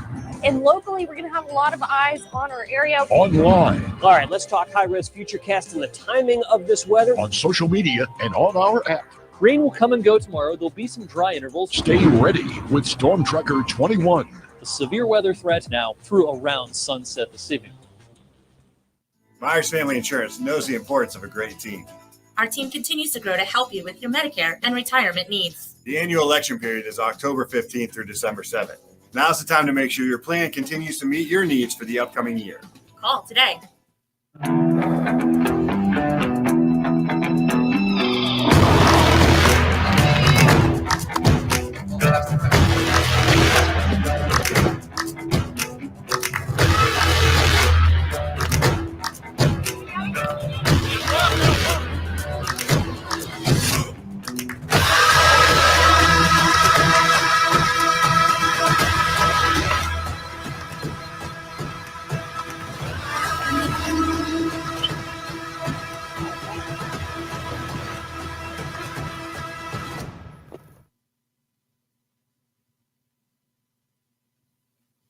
"60 years ago, Baird Brothers Fine Hardwoods began with 3 siblings, a hand-set sawmill, and a few local orders. And while business has certainly changed over the years, what has not are our principles of hard work, craftsmanship, and commitment to quality. At Baird Brothers, we're proud to put our name on the products we create, from moldings and doors to flooring and lumber. Thank you for 60 great years. We look forward to 60 more. Baird Brothers, for the place you love."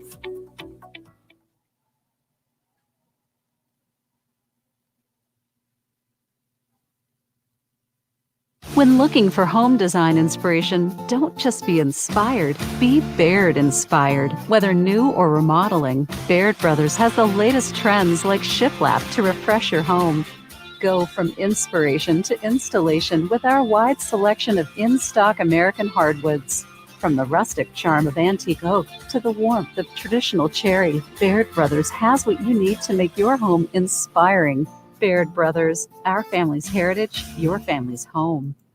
Welcome back to Running Point on YSNLive.com, Monday edition. Today is August 9th, 2021, brought to you by Greenwood Chevrolet in Austintown and joined by Ty Bartell as we are getting ready to welcome in our first player interviews on Running Point as the newly appointed captains of the Fitch volleyball team, Alyssa Leskovac and Jocelyn Jordan, will be joining us in just a second. Ty, when you talk about captains and you talk about how much that respect is given to you, it's got to be a big thing.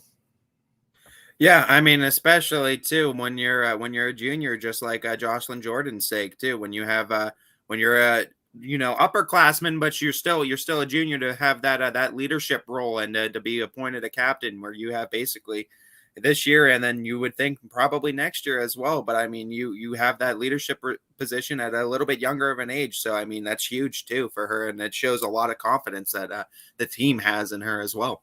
And we will bring in senior Alyssa Leskovac and Junior Jocelyn Jordan as they join us on the YSN Monday edition of Running Point. Hello, guys. Thank you so much for joining us. Hi. Thank you for having us. When you talk newly appointed captains, as we see on the graphic there, what's it mean to you guys to be kind of given this sign of respect from your team and to be able to be put in this leadership position? Liz, you can go. It's awesome. I mean, to have our teammates vote us as captains, it just means so much that they see us putting in the work, like off the court, our actions, always doing the right thing. It's just a great feeling. Yeah, I agree. I'm thankful for it because it shows our teammates know that we're trying to lead and that on and off the court we're making those smart decisions and our actions are paying off.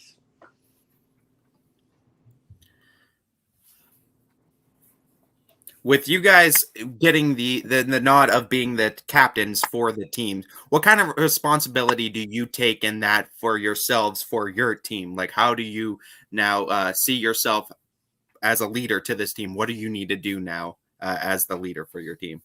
I think the most important is to represent Fitch in a positive way. Like, you are the leader of the team. You need to be representing Fitch the best you can, showing what your program stands for. And I think that's just the most important thing. Yeah, and I think now, like when we're at practice, we have to show that we are the leaders and that we deserve that spot. And our actions off the court also matter just as much as the actions on the court. Yeah, and Alyssa, you join a group of seniors that is a pretty big group. I think you and 6 others. What's it like being a part of such a big group of seniors and being able to all bring different leadership qualities to the team? It's awesome. I mean, we've been together playing the sport. We're best friends. We've been together our whole lives. I mean, 2 of the girls that are seniors are my neighbors. I mean, I've grown up with them. I came to Fitch in 5th grade, and ever since then, we've been such a close-knit group, and it's been really great. And Jocelyn, you kind of came onto the scene with authority last year. I mean, you're already in the record books at Fitch. Your name's going to be on the wall out there in the foyer. And, you were one of the leaders, not just in kills, but in blocks. But now you get to be one of the, not just statistical leaders, but one of the emotional leaders of the team. So what kind of things are you working on personally this year on and off the court to take the next step and show people that last year was just the beginning? Personally, I've been trying to put in extra work, outside of practice. I'll ask the girls if they want to stay a little longer. And I've been going to camps and I'll do my own workouts by myself, and I'll email coaches and try and put myself out there as best as I can. Talk about the team a little bit. Guys, we're 18-5 last year, so a very successful season. Do we expect the same success this year? And what improvements are we looking for on the team this year, as they're all looks like a big group of seniors on the team? Seniors first. So, right? yeah, you would think that we lost a lot of really good talent, which we did, but we've had the underclassmen really stepping up. I mean, we had to replace 2 middle spots because now Joe's moved to the outside.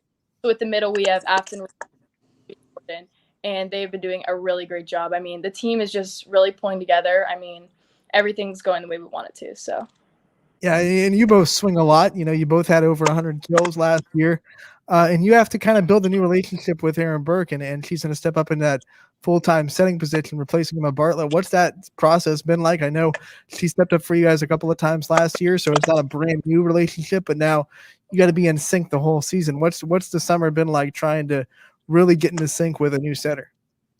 I feel like me and Erin just connect very well. We'll talk about it. After every set, we'll talk about it, what she needs to fix, and I'll tell her great set. And we just connect really well with her. She's doing a great job, honestly. Erin's a really great setter. I mean, everything Erin does. I mean, Erin's such a great player. She's so smart. She's so consistent. I'm really grateful that she's our setter this year. Talk to me a little bit about the team's chemistry. I mean, it seems like you guys are a very close-knit group of girls. So just talk to me a little bit about how this team chemistry has been kind of molded and formed, and how coaches helped out along with that, and how you guys have kind of led that way too in building that chemistry with the team. We were always super with the seniors last year, and so we've still been close, like the sophomores, but now like with the freshmen stepping up and the sophomores really moving up, it's like crazy to think how close we've all been in this short period of time. So yeah, we're close. And I think like this whole group is just very comfortable with each other. Like we all get along. We know when to take stuff serious, and we know when to like joke around and have fun with it. And I think none of us like judge each other. We could all talk about everything openly. Like it's just good because we're all like very close like that.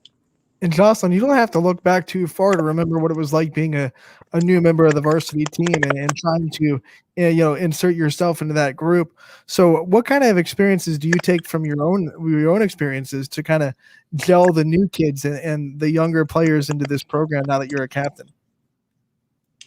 I just think about it how I know how I felt trying to step in as a younger girl. So like whenever I see them getting in their head or anything, I'll make sure I go over and talk to them and try and make them like feel better, like get out of their head and everything. And I try and talk to them, and I think everyone just tries to mold them into our group, and I think they're very comfortable with us now. Alyssa, what's been your favorite kind of team bonding experience over the summer and ways that you've seen this team kind of build chemistry? I know you guys have a lot of fun on the volleyball team. Yeah. So my probably favorite thing, we went and we all got to go to the zoo and it was we went to the mall. It was great. We got and prize goes on. I mean, yeah, it was really fun.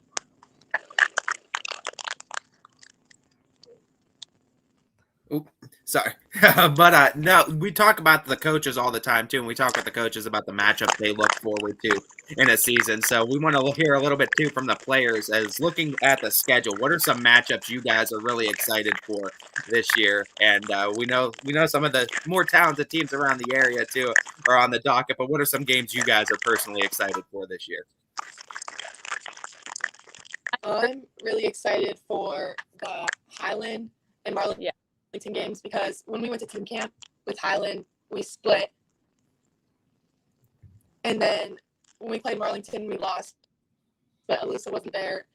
And we haven't played Marlington before, so I'm excited about that. And Campview will be another good matchup. Yeah, Highland is definitely that's definitely for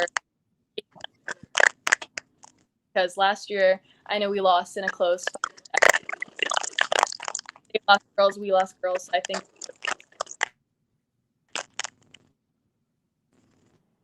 All right, guys. One more thing before we let you go. What do you think? If you had to define the personality of this team, what would you use to define the personality of this squad?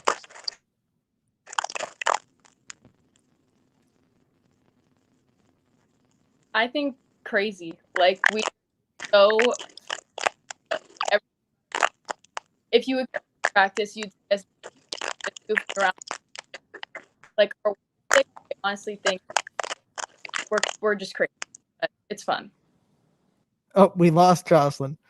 We did. We'll end that interview with crazy. I think we'll expect a lot of crazy things, a lot of success from you guys this year. Thank you so much for being a part of this program, and we look forward to talking to you again real soon. Thank you.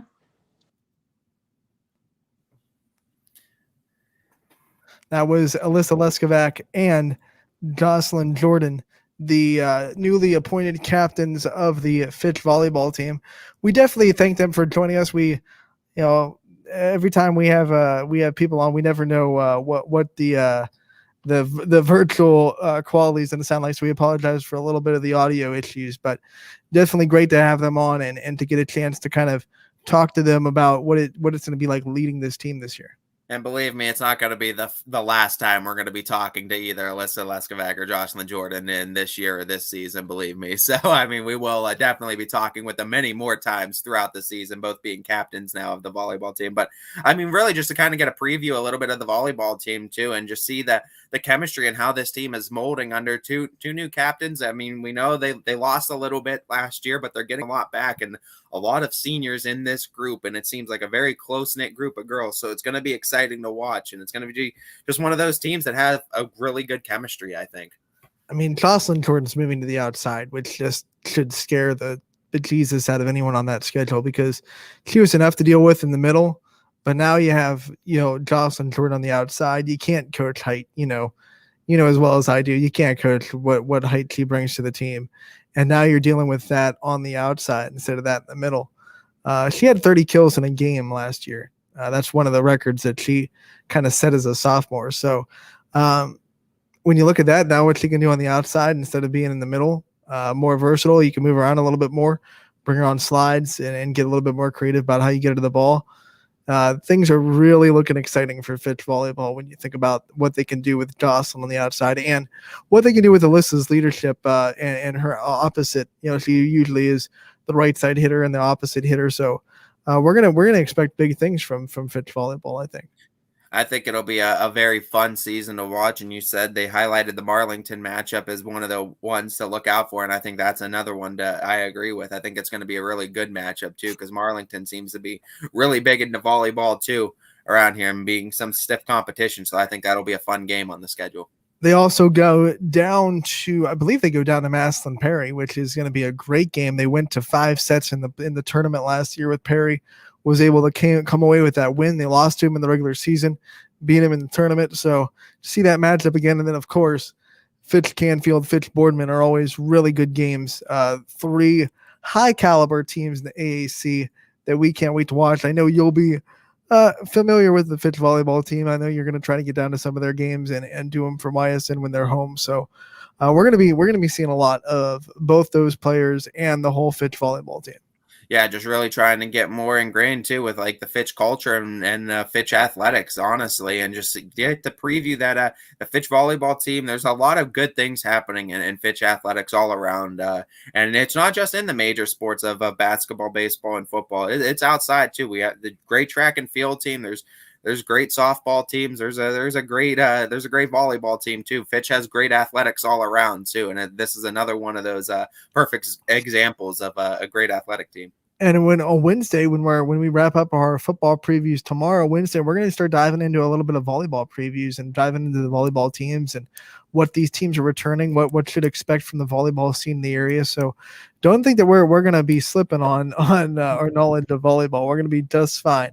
But when we look at, as we continue our EOAC previews for today and we stay in football, we already previewed, if you missed it in the first hour, we previewed Valley Christian, Lisbon, and we previewed Columbiana and Latonia.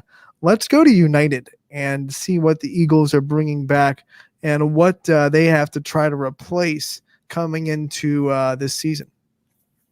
Well, the Eagles last year, as you know, they were 5-1 in the regular season, and they were a part of that 3-way tie with Latonia and Southern Local. They were 7-3 overall after the fact, and it was a part of a very good scoring offense last year, and a scoring offense that had just under 35 points per game, almost 400 yards of total offense per game, and it's an offense that's bringing back a lot of those guys that were there last year. 7 returning starters on the offensive team, but there was some big losses, and amongst those losses was a boatload of wide receivers. Guys such as Keaton Baker was a big one. Nate Miller was another one, as 2 guys that were really I think big, huge playmakers for them, as well as Cameron Marshall on the offensive line. Brutus Oligaev, the quarterback for them last year too, is no longer there. But I mean, as far as the guys on returning on offense, you got a couple guys on the offensive line, but Payne Brewerton is the big one, I think, to watch out for. Lincoln Ermson The running back for them is going to be a huge one. Nick Hardgrove is a tremendous athlete for them. Grant Knight's another big wide receiver name, but it's a team that has, I think, a lot of solid pieces still on that offense. And I mean, it's just a very athletic team overall. And I think that's part of the reason why they were able to be so efficient scoring wise, is just they were able to get on those outside edges and just beat you with pure speed and athleticism. Last year, everyone talked about Keaton Baker on the wide receiver, and obviously they should. Keaton Baker put up a lot of great numbers. But I'm telling you, Grant Knight, that whole family is just built tall. He's a tall guy. He's perfectly built for a wide receiver. He's got great hands. I think he's going to be one of the players that takes a step into the limelight for United. He'll have a new quarterback throwing to him.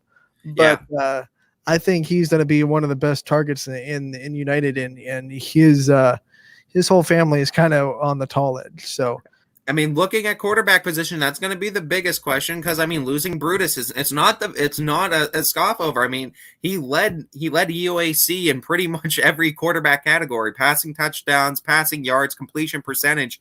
He was the dynamic playmaker out of the quarterback position for them last year. So being able to replace him at quarterback is going to be difficult. But if they can get somebody in there, and I know they have a camp of guys that they're getting to compete for that, but they still have pieces there to make a quarterback very successful. Yeah, and I think so too. And when you have targets to throw to, all of a sudden being a quarterback is a lot easier than if you're kind of going and you're having to build relationships with people you've never seen before. I think it won't be you don't want to sidestep how important Brutus Ogilvie was to that offense, but I don't think it'll be as big of a drop off as some people might think if you're looking at United's quarterback situation. But let's talk about their defense, and on the other side, what things to look forward to for United's defensive unit. They allowed less than 20 points per game last year, which is tremendous. I think it was a little bit over 18 actually, and they're returning a bunch of starters because a lot of those guys play two-way. So Grant Knight plays defensive back. Cameron Marshall is on defensive line. Caden Marshall's a linebacker. Lincoln Urmson is a defensive end. As far as guys that they lost, Cameron Marshall is the guy they lost. Caden Marshall is the guy I was talking about, linebacker. Cameron Marshall is one of the guys they lost. Garrett Bailey, defensive back, is another guy that they lost. But Caden Marshall, the other Marshall, is the one guy I think is the guy to watch. He's a linebacker, as well as Grant Knight, too, defensive back for them. Two guys that are just tremendous athletes, part of a very good athletic team that United is putting together. And I think that's why United is going to be so good. And defense, that's half the battle, as you know, is getting great athletes in positions. And half the battle is if you can get a good athlete, you could put him somewhere on defense and you could figure things out. And that's what United has. They have a bunch of athletes, and it's pretty easy to figure out defense when you have a bunch of athletes, because you can put one here, and let them figure it out, because typically those guys that are really athletic, they figure it out pretty quickly. And the thing about the people that are good athletes, and United has a lot of them, as you said, they just find ways to make plays. You know what I mean? They'll learn football IQ as the season goes, but they'll just find ways to find the ball and make plays. And if you can kind of let them adjust quickly on the football IQ and making smart decisions, they're going to be really dangerous. Athletic kids are always very dangerous because they can just go make plays. And I think you're going to see a lot of that with United. I mean, you're talking about Caden Marshall, too, as a sophomore, over 100-plus tackles in a season, too. You expect the same sort of success going into his junior year this year, too, and he takes another step of improvement in his career as well. So, I mean, a lot of room to improve, too, for Caden Marshall, and he's already pretty darn good as one of the leaders on this defense, and, I mean, he's going to be one guy to look for. If that defense is going to definitely put down Marshall's law all season long. And that'd be a great one. If they had green dots in the helmet in high school, he would definitely be the guy in the defense, I think, that would wear that green helmet and would be the communication leader and be one of the leaders despite being a junior. I mean, you can have junior captains. We just talked to a junior captain for the volleyball team at Fitch. So junior leader of that team, been there, done that, and he knows what's going on. They're going to lean on him a lot this year on defense. It just happens when you have success at an early age like that. When you have that type of success at a sophomore year, it commands respect. And I mean, that's one thing. I mean, certain leadership qualities they're there too, but it's not always about being the loudest voice in the room. It's about performance as well. And sometimes being the sophomore that quietly goes out there and has a season like that doesn't really say too much, but doesn't really need to, because his performance spoke words for him beyond anything he could have ever said. And I mean, that's why you get put in those type of positions, because people just look at that type of success and they want to know, how is that guy doing what he's doing, or what is he doing different? And, then success breeds success is what we know. You know what else? You can't teach some leadership qualities. Like, you either have them or you don't, in the personality types. And Caden Marshall has it. He has the leadership qualities. He's there. And that's one of the things that it's got to be very, very exciting for Coach Ogilvie. The fact that he doesn't have to teach him how to lead. He doesn't have to teach him how to be that personality. It's already ingrained into his DNA. So that's going to be a big plus. I think out of those teams we were talking about, United, Latonia, and Southern Local, I think out of those three teams, United is probably best situated from last year to this year, is I think returning the most as far as starters is concerned out of those three teams. And they're the ones I think that are sitting the most pretty as far as knowing what they have in front of them going from last year to this year, where every other team's got to try to figure out some spots and see what they have in those areas, where United pretty much had their team kind of figured out before the season started. Let's talk about United's schedule and start with the non-conference and see what they have looking in front of them. Non-conference wise, they're home versus Minerva. They're at East Canton August 27th, and then home versus Crestview September 3rd. So not shying away from competition, especially. And I'm looking forward to that home matchup versus Crestview on September 3rd.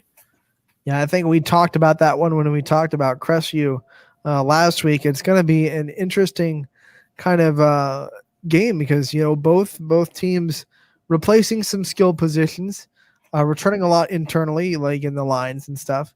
But when you look at that matchup, the one thing that glares out to you is Crestview's obviously returning their quarterback in Anthony Cusick, and United's got a new one. So I think same thing when you talk about Springfield South Range, that might be something that you look at for an advantage for one team over the other. But it's going to be a fun game with a lot of athletes and a lot of people that can beat you in different ways. And I think United will have a couple of players that might use that game to really stand in the limelight. Whether they win or lose, they're gonna have success in that game. It's part of another one of those great matchups that's on the docket for this season. And I mean, another one of those non-conference matchups that's on the docket for the season that you're really looking forward to. I mean, these are two teams that were atop of each of their conferences respectively. And these are two teams that are going to be looking to be, I would think, very successful this year as well. So it's one of those games too, where you don't get to see them every single year. So appreciate this matchup while we have it too. Crestview and United playing each other. It's going to be a fun one, I think, on September 3rd. Yeah, and it'll get them right into that EOAC schedule, talk about how that lines up and what the Eagles will be looking forward to after starting those three games in the non-conference slate. They're home versus Valley Christian on September 10th. Then on September 17th, they're at Latonia. September 24th at Columbiana. October 1st, home versus East Palestine. 8th at Wellsville. 15th at Lisbon. And a big home October 22nd game versus Southern that might have huge playoff implications when everything's all said and done. Of course, we know Southern was atop the division last year as well. So this is going to be a huge inter-conference game too, between two teams at the top of their conference last year. Yeah, I mean, you got to talk about that last game and what it boils down. I mean, you look at the way United's schedule is structured, they might come into that last game in a very good position to be in the top of the EOAC. Southern might too. We're going to talk about them a little bit later. That game could very well decide who wins the EOAC. That's a big last game of the season.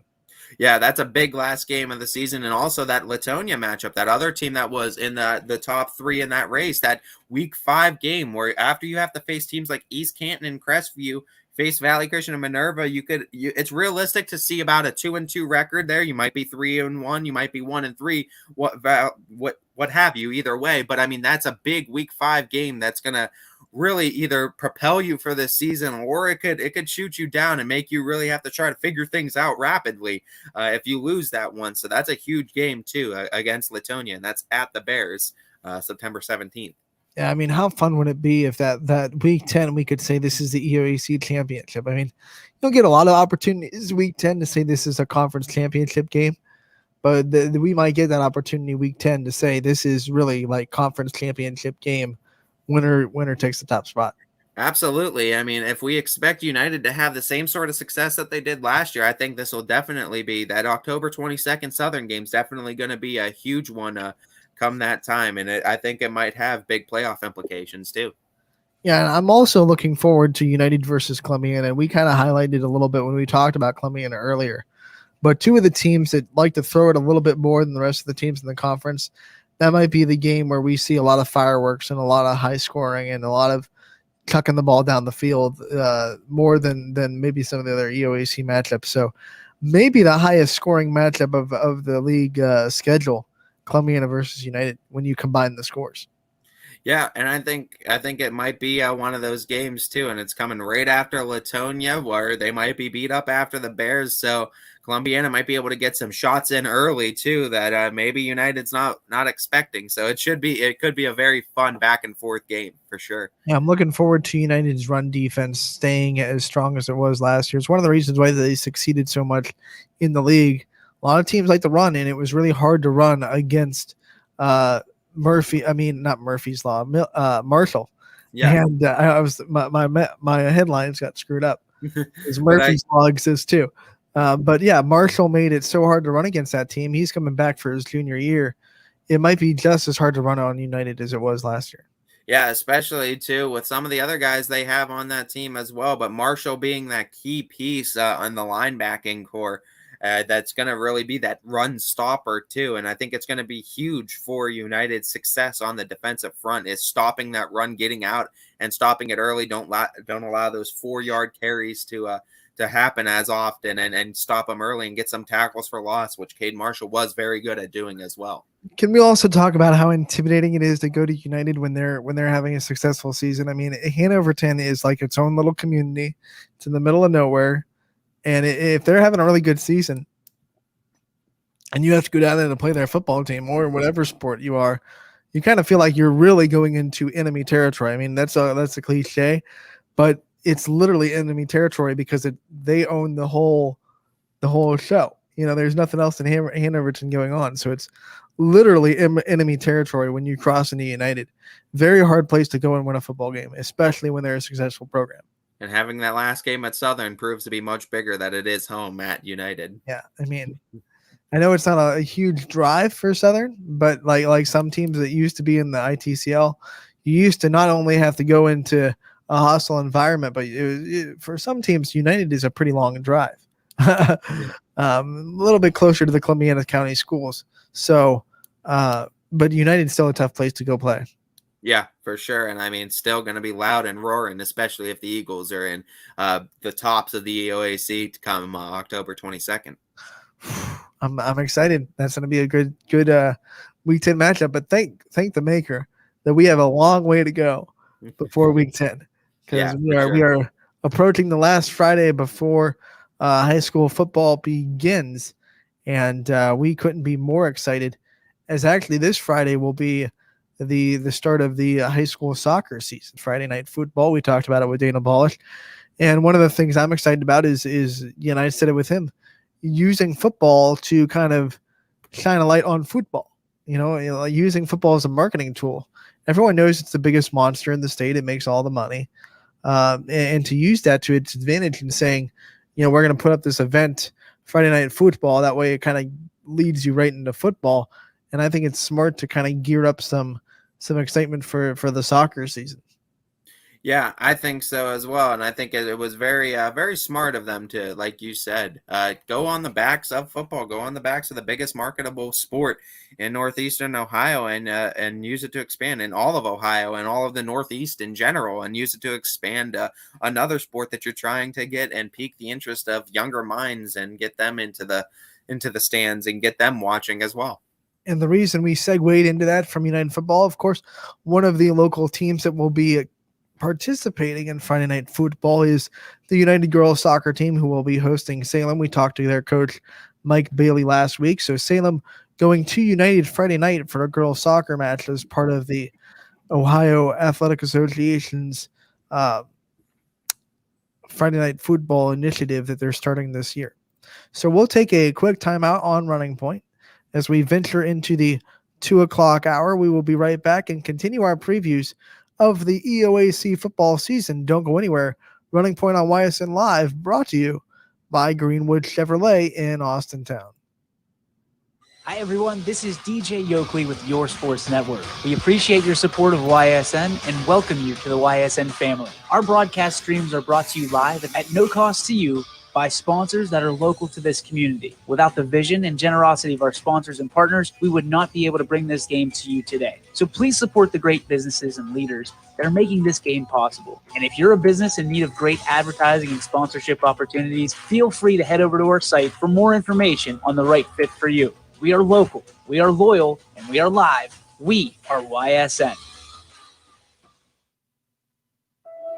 News doesn't stop after the sun goes down. Sometimes you just have to hustle to get it. At 21 News, no matter how far it is, no matter what it takes to get there, we're working to bring you the best stories and the freshest content at 11 p.m. with the context and clarity that makes it worth staying up for, no matter what time it is. 21 News at 11 with me, Aaron Simonek, and Derek Steyer. 21 News at 11, news that's worth your time. WRS Wealth Advisors is the area's premier wealth and retirement specialist. With our combined 70 years experience and comprehensive wealth strategy, we assist our clients attain their goals. Call 330-965-0370 to learn more about our individual and corporate financial planning services, or visit wrswealthadvisors.com. Good luck, athletes. Every customer has a story, whether it's buying a car for the first time, helping them get approved, or finding the perfect car for their budget. I'm proud that people trust me with their story. I'm Tracy, and I'm ready to go the extra mile for you, only at Greenwood Chevrolet.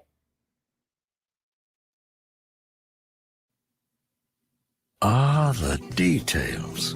Baird Brothers Fine Hardwoods is one fine ride. Perfect cornering, superb handling, sporty and stylish, power to spare, plus awesome mileage.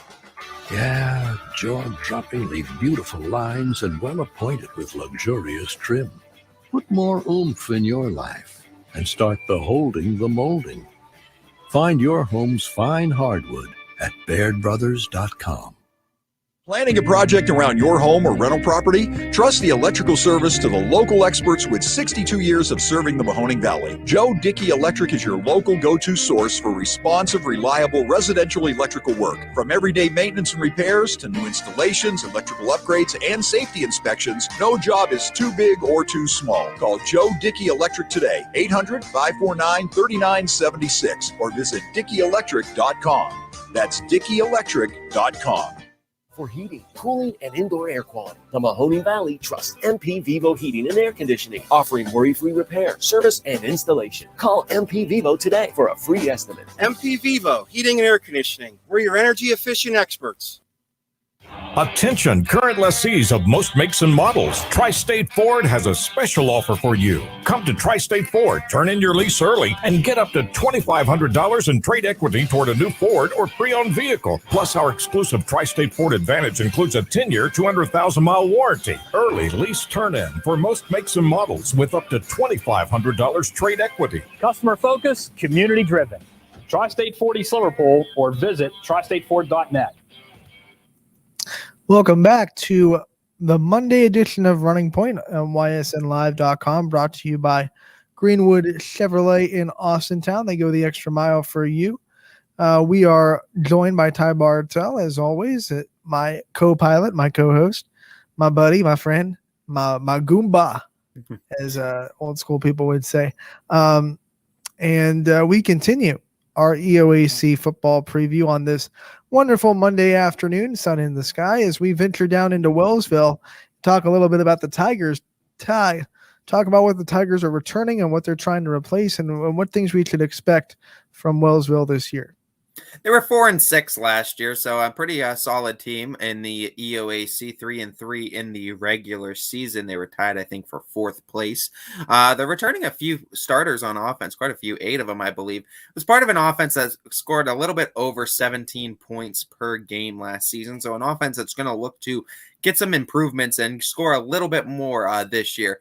Part of the losses that they lost, Troy Carter, the quarterback from last year, no longer. They lost a few offensive linemen, and Girolico and Corbin Hall and Caden Weekly. And they also lost their kicker, Casey LeMasters. But guys that are returning, you got the Christens, both Valen and Garrett, a pair of wide receivers that are both seniors this year that are going to be very dynamic and fun to watch. Tyler Stanley's a very good offensive lineman for them, and they're going to be utilizing, I think, Isaiah Greathouse in a few aspects. He's a very good athlete over there in Wellsville. So I think they're going to probably be trying to utilize him maybe a little bit out of the slot receiver, maybe a little bit too in jet sweeps, maybe a little bit out of the backfield as a running back too. So I think he's one of those guys that's going to be a utility player. He's just a tremendous athlete that's going to be utilized all over that offense. So it's going to be, I think, fun to see. And Greathouse might even be in the passing game too a little bit. He might be out of quarterback. So we'll see. But I think it'll be fun to see what it is to be expected of the Wellsville offense this year. Yeah, and when you look at Wellsville's season last year, I know disappointing end because they were upset in the playoffs by, I believe, Buckeye Central made the long trip down to Wellsville. It was a really long trip, like a 2-hour trip, and knocked off the Tigers. So they want to wash that out of their mouths. And like you said, their offense returning quite a bit, and especially their 2 wide receivers. The Christens going to be dynamic, going to be fun to watch, going to be a problem for opposing secondaries to try to stop. I'm excited too, and I'm excited because from what it looks like too, like I said, I think they're going to be utilizing Greathouse too out of the quarterback primarily, but he was all over the place last year. He had 500 plus rushing yards, 500 plus receiving yards last year as a freshman. So he's coming in too as a quarterback, I believe, this year. And I mean, we don't really know too much about his passing game this year, but I mean, let's see what he has there. He's got some great receivers to throw to. We already know he's an athlete. He was able to fill in the box score in pretty much every stat category last year. So he's going to be fun to watch down there in Wellsville. Yeah, not too many kids can say that they fill the box score and everything. And he's one of the guys I didn't know. I'm like a Swiss Army knife. Put me in a quarterback, I'll be fine. Playmaker. I mean, we talked about it a little bit earlier with United. It's the straight up athlete that can go make plays. I'm not worried too much about him and stepping up into the quarterback role at all. As long as he could throw the ball somewhat to the Christens, he should be all right because he's got 2 very good targets out there that are going to be dynamic for Wellsville's offense. And 2 targets that they can really put on opposite sides of the field if they want to and really test both corners or whatever team they're playing and make sure because a lot of teams at this level may have one really good corner, but then they're kind of hiding the other one on the other side of the field against the team's number 2 receiver. But Wellsville has 2 guys that can really beat you, and you're going to have 2 really lockdown corners to match up with them. And I mean, we're talking about the Christens who play both wide receiver and defensive back. I mean, these are brothers that are going to know each other better than anybody. We talk about them about giving that look, Anthony. We talked about it last week. Nonverbal communication. We talk about it now. I mean, these are 2 guys that are going to be locking down the defensive backfield and the wide receiving core of Wellsville's team, and it's going to be fun to watch because I think they're going to be both dynamic on offense and defense this year. Perfect segue into Wellsville's defense and what they did last year, what they're expecting to do this year, what they're returning, and what they are looking to replace.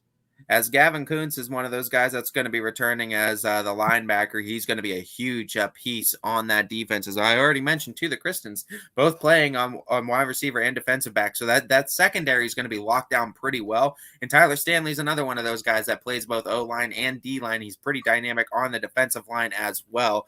And he is a terror for any opposing runners. Guys they lost to, we talked about Troy Carter. He was also defensive back as well as QB last year. Austin Garalenko was a defensive lineman. Caden Weekly, a linebacker. So losing those pieces too that kind of played both ways, it hurts a little bit, but you do have guys that I expect to make huge steps up.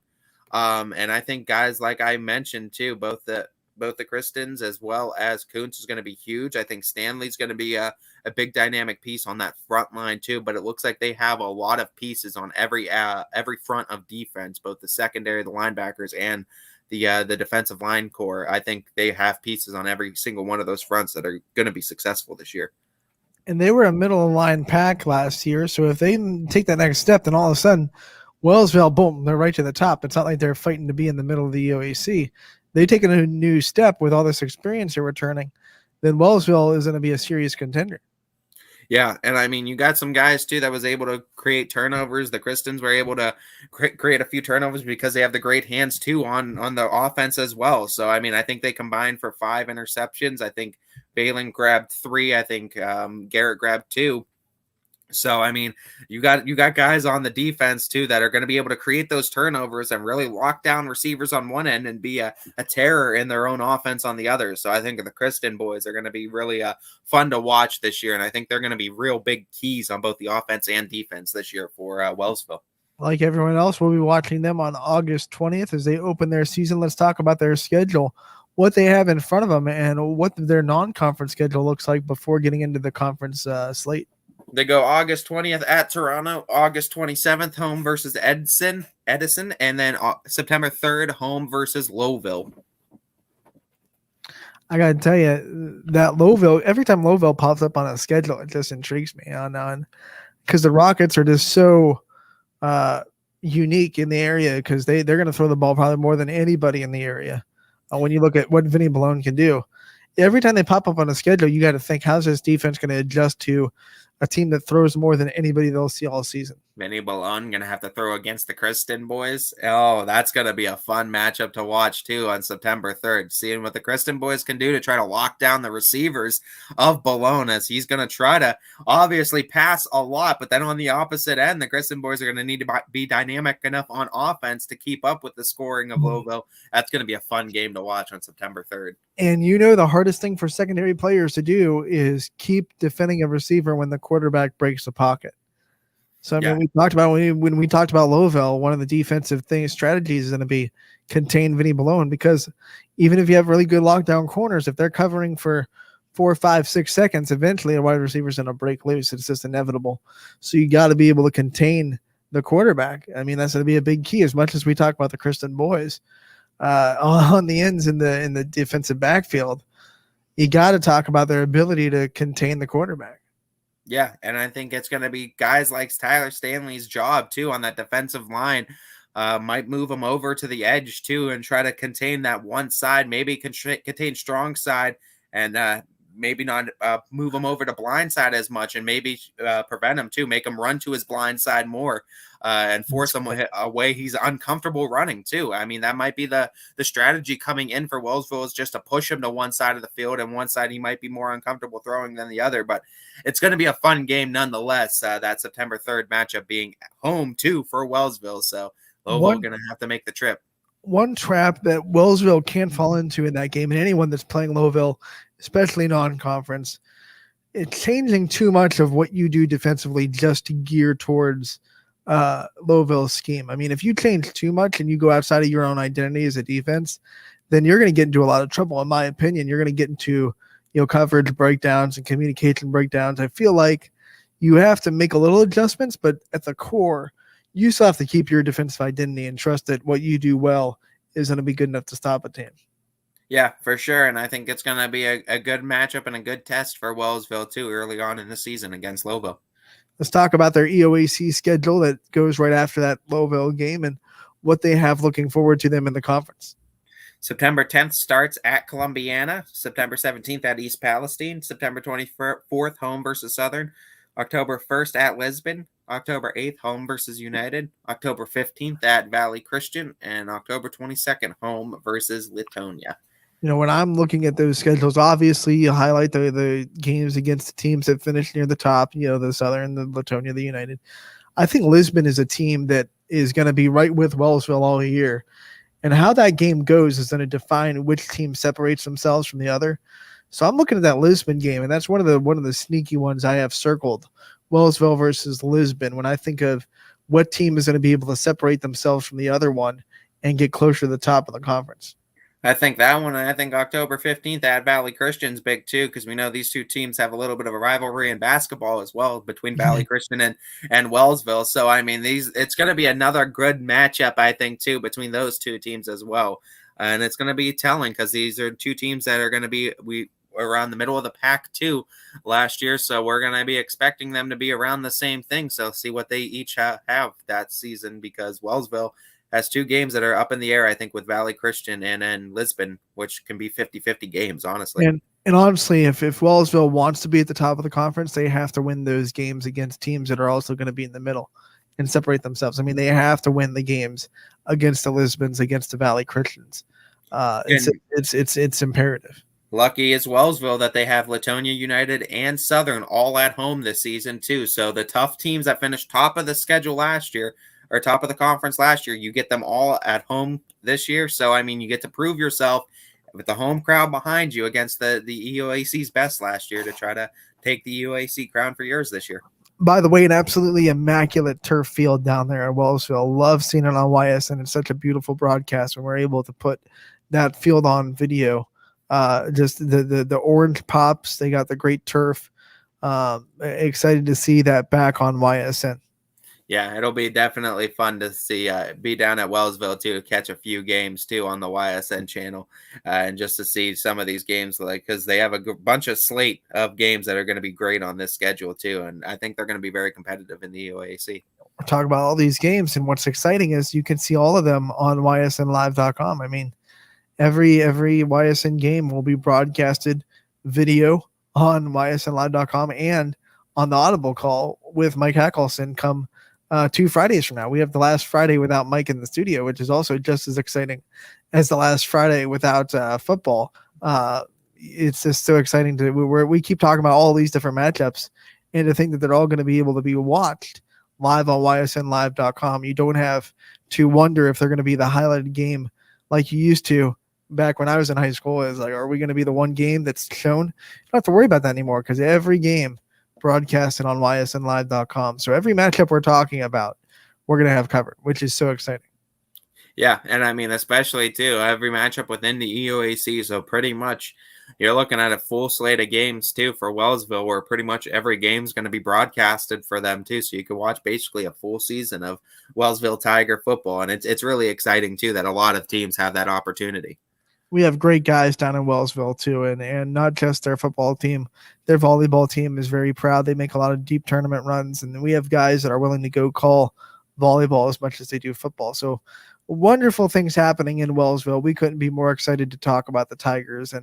And once again, I want to remind everyone that the comments are live. If you want to talk about the Wellsville Tigers or any of the teams that we preview or anything at all, I mean, we'll talk about anything. Me and Ty are ready. We're locked and loaded. Comments are live on whatever platform you're watching, whether it be Facebook, YouTube, Twitter, or Twitch, or you can call us on the MP Vivo Heating and Air Conditioning Hotline. 330-886-0813 is the number to reach us. We'd love to hear from you, and we thank you for tuning in. So let's go from Wellsville right down the road from the T-Bird McFarm Studios and talk about the Bulldogs of East Palestine. Already talked to Tony Foster on the show couple weeks ago. Let's talk about what East Palestine brings back, what they're missing, and what things await them in the 2021 season. Well, we know what East Palestine was, what they were just a few years ago, and they were pretty successful a few years ago. They went through some rebuilding years, though, these last few years. So East Palestine was able to break, Anthony, correct me if I'm wrong on this, how many games was it in a row of the losing streak they were able to finally break last year?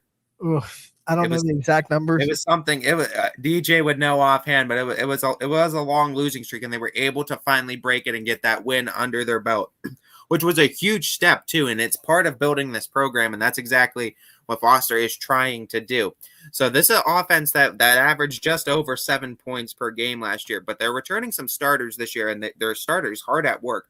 Tyler Bisturkey is a one. Jesse Lipp, their running back, that's going to be huge. JD McBride, their quarterback, Thomas Shasteen is a wide receiver for them. So there's some pieces on this team too, Anthony, that can be really successful. And I know that they've been working really hard too. And Foster's been really hard at work too, trying to build this program, building these schemes too, and really getting that interest at a young age too, to build the program up from the ground roots and really build up Palestine football once again. And the Bulldogs, they have some pieces too, especially some young pieces such as guys like Jesse Lipp that are going to be fun to watch, I think, this year.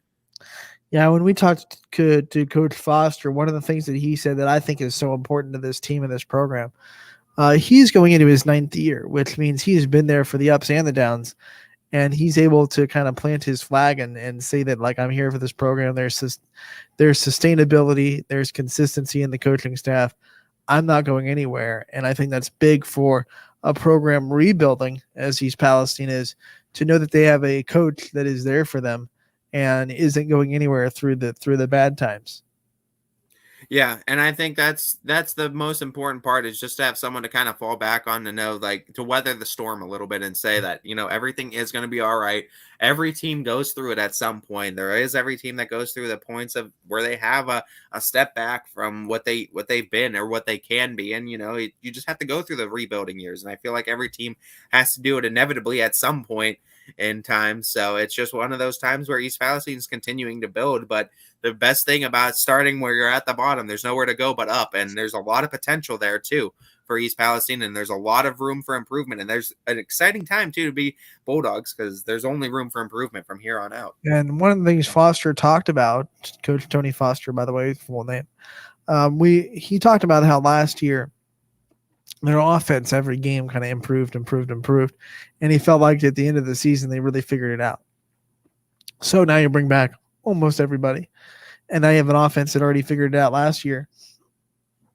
So you got to imagine that offense is going to be a lot better week 1 this year than they were week 1 last year. They're not going to be having to figure things out anymore, and they're going to be running more of a well-oiled machine. Yeah, and I mean, you think with experience pays off the best, and I mean, I think that's where it's going to happen too on defense. And I think their secondary too, just to talk about their defense, because they're returning 6 starters as well on the defensive front.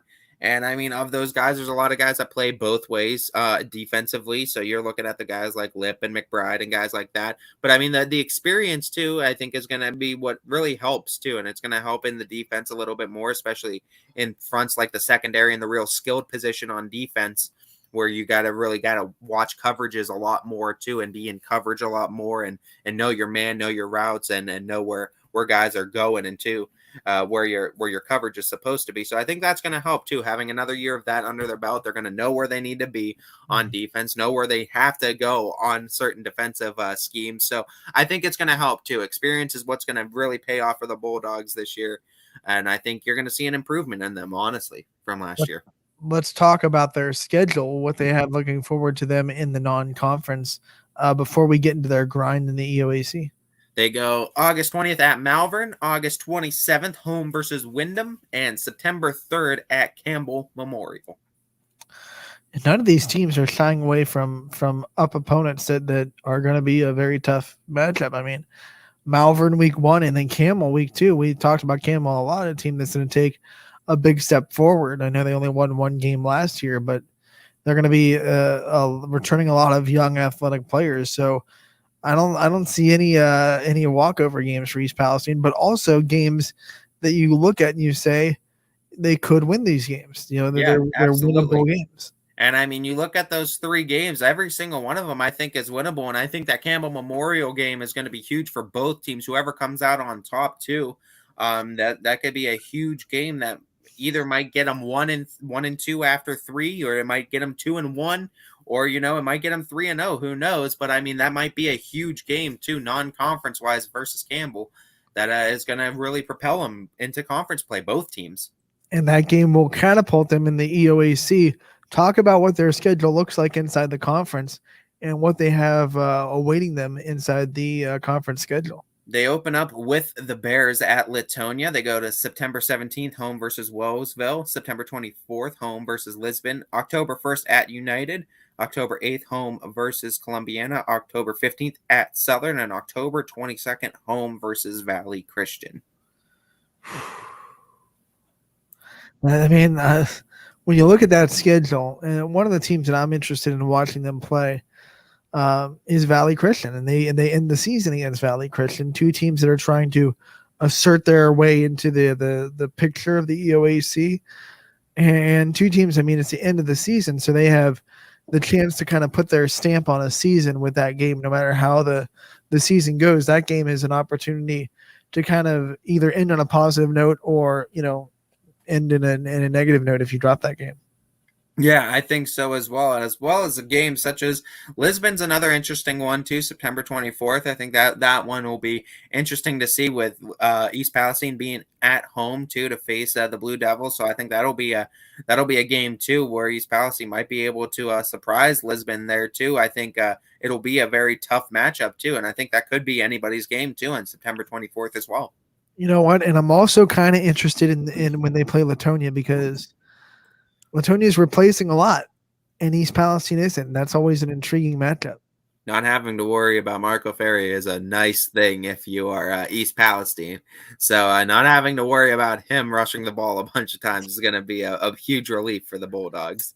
Yeah, and I think East Palestine definitely expect bigger things from them, and definitely expect the next step moving forward. I think Tony Foster, like he said, has been there through the ups and downs, knows how to get them back up from downs, and knows how to keep the spirits up when they're in the valleys of what is inevitably building a program. So definitely expect him and his staff, which is a kind of a new staff that he's put together, a couple of new key members of his staff to really be able to build off some things this year and make it radical improvements from 2020.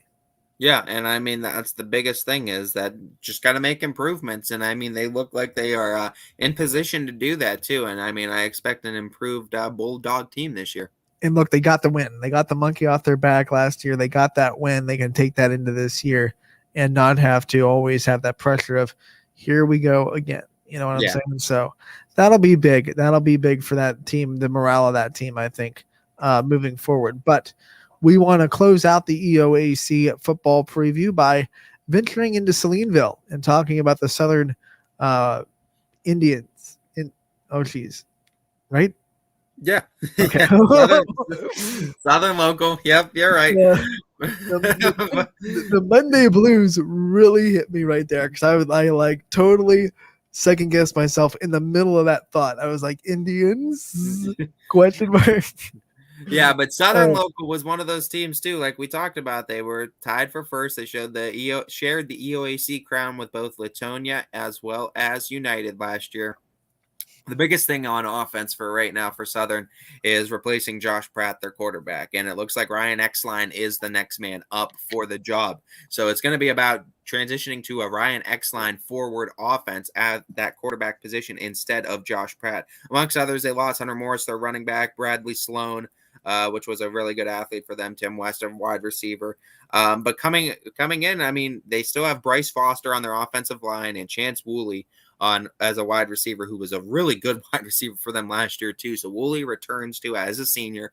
He's going to be a huge target for X-Line as coming in as a sophomore quarterback. So again, Southern doing a lot of what other teams in the EOAC are doing and turning to a sophomore quarterback to kind of look towards the future and have a quarterback in a system for 3 years instead of 2 and starting him as a junior, going with a younger quarterback and having him be an extra year in the system and try to pay it off later in their playing career once they're juniors and seniors. So Indians are doing the same thing here with X-Line, and going to be exciting to see what X-Line has, as he has some weapons on that offense to pass to. So it'll be fun.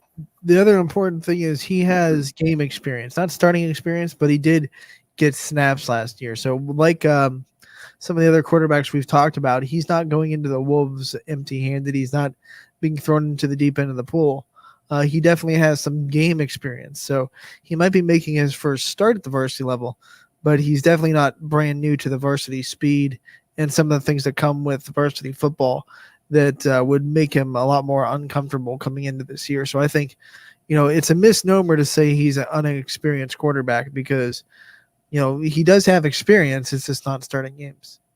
Yeah, and I mean, he did, like you said, spend time on the varsity roster last year as a freshman quarterback. So, I mean, there's big things to expect with X-Line, and they obviously put him in the spot as a sophomore for a reason. And there's a lot of potential in X-Line, and I think there's a lot of promise that coach sees in X-Line this year, and I think that's why he's giving him the starting nod.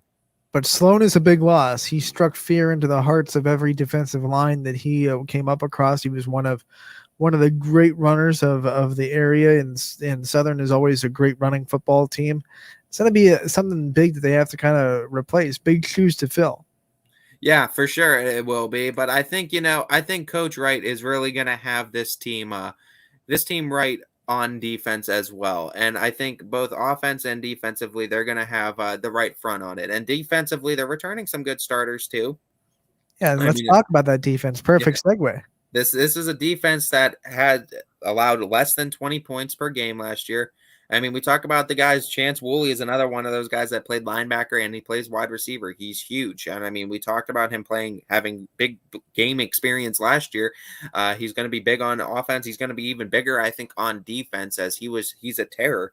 Hunter Morris is another guy that's going to be an unfortunate loss on the defense as the linebacker, but you really have that Chance Woolley that's going to be inserted, I think, right behind what Morris was able to do a year ago. I think you're going to see the same sort of production out of Woolley. And with Wyatt Morris still on the team too as a junior linebacker, I think the linebacking core for this Southern defense is going to be very strong, and it's going to be very heavy on stopping the rush, but also dropping back into defense and helping force some more of those interceptions, as well as getting that second line of defense to not let those runners get into the secondary and break away for touchdowns as well.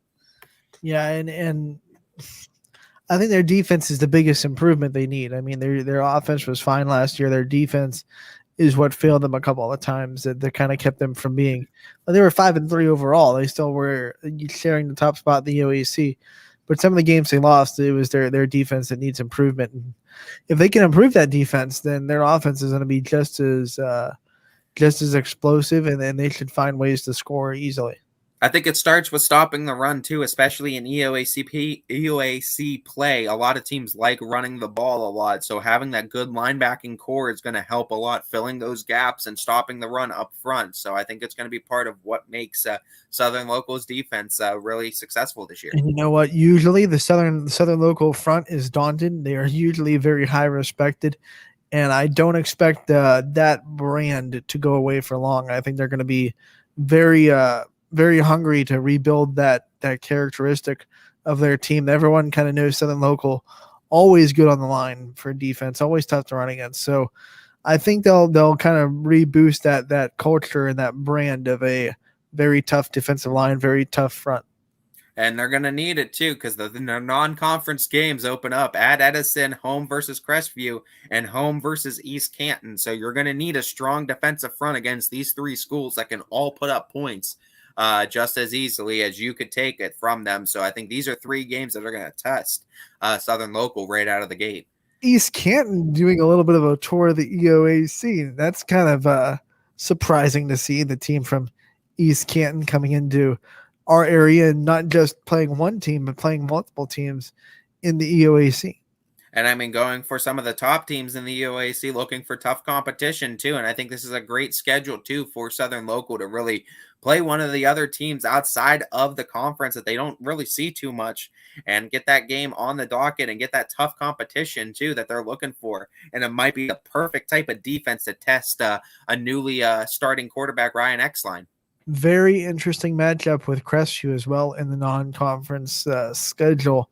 They're going to have their hands full with the speed and athleticism of Crestview's offense.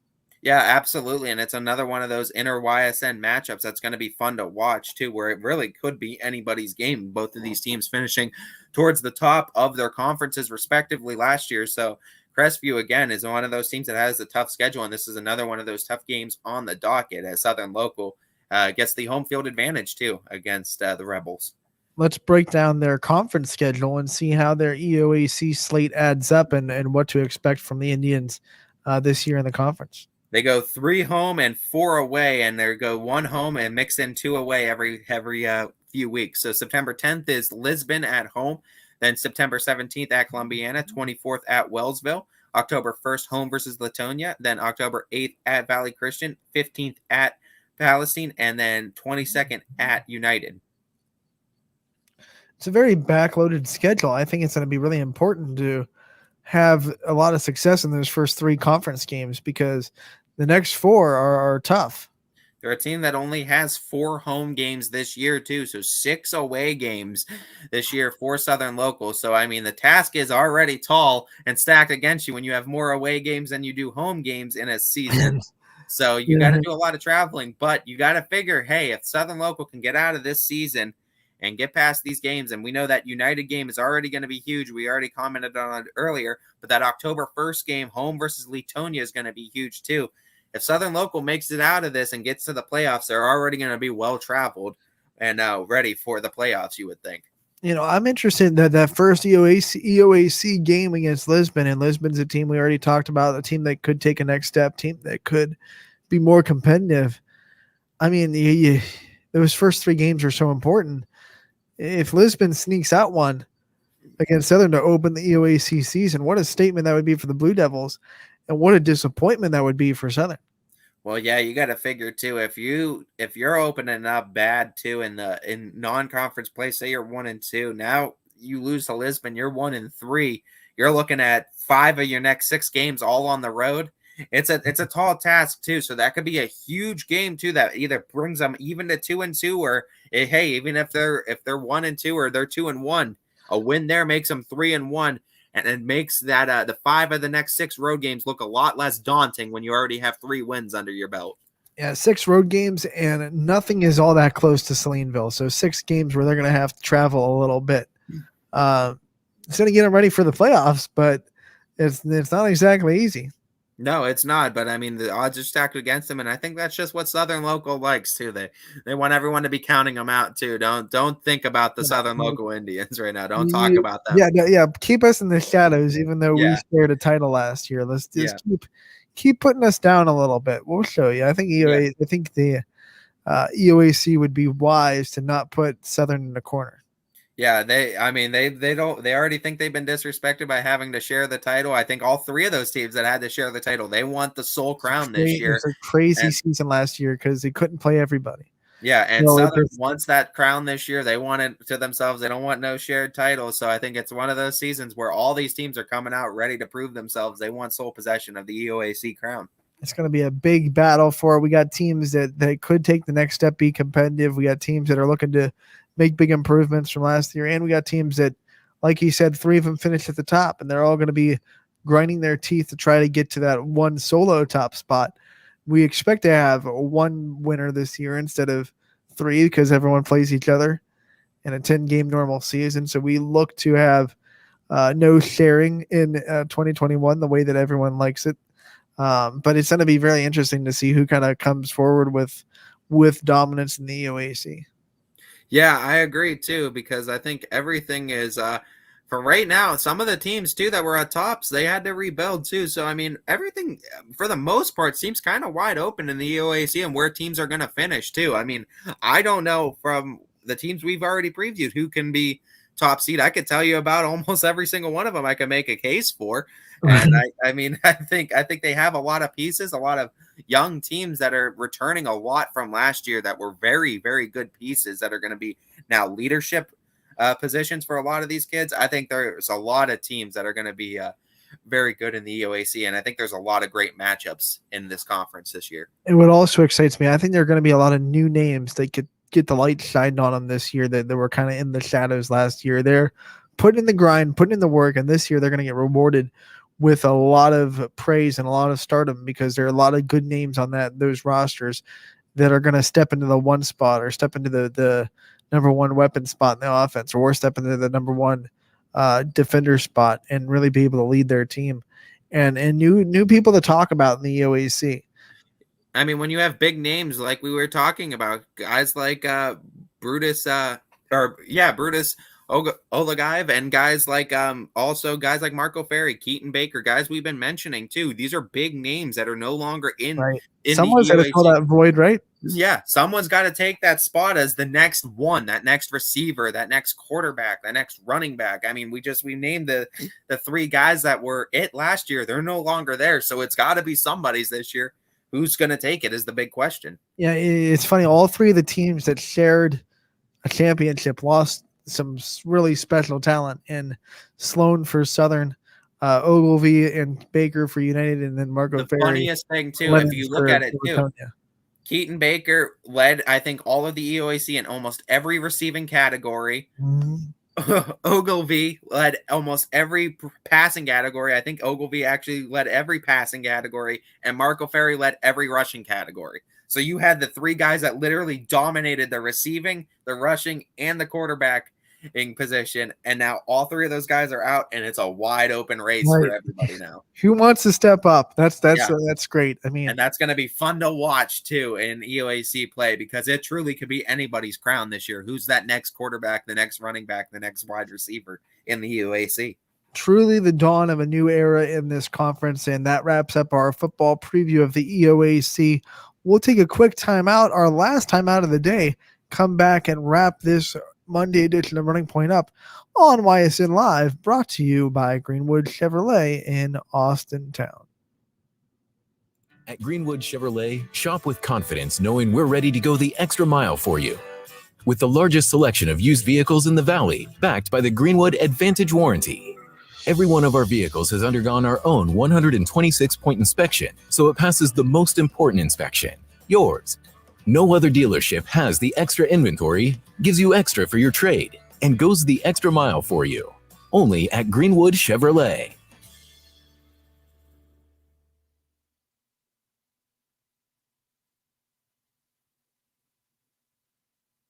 When Mother Nature starts flexing her muscles, make sure you're prepared for comfort. For over a decade, NDC Heating and Cooling has been sending their team of experienced, certified, and knowledgeable technicians to service the area. NDC services all makes and models and carries a wide selection of furnaces, air conditioners, and indoor air quality products. To schedule an appointment, call 330-457-2562. That's 330-457-2562. For all your residential and commercial heating and cooling needs in Columbiana or Mahoning counties, call NDC Heating and Cooling in New Waterford, Ohio, where our thermostat is always set on quality. At Hubbard Chevrolet, Hubbard can help you get the financing you need regardless of your situation. I'm Tony Page, and I've helped thousands of customers in Northeast Ohio and Western Pennsylvania buy a vehicle. Bad credit, no problem. I can get you approved for a low-interest loan and maybe even a low-payment lease on a new car at the #1 Chevy dealership in Trumbull County for 3 years in a row. Visit HubbardChevy.com to get pre-approved or come see me, Tony Page, to get a new vehicle today. Remember, folks, Hubbard can help. When looking for home design inspiration, don't just be inspired, be Baird inspired. Whether new or remodeling, Baird Brothers has the latest trends like shiplap to refresh your home. Go from inspiration to installation with our wide selection of in-stock American hardwoods. From the rustic charm of antique oak to the warmth of traditional cherry, Baird Brothers has what you need to make your home inspiring.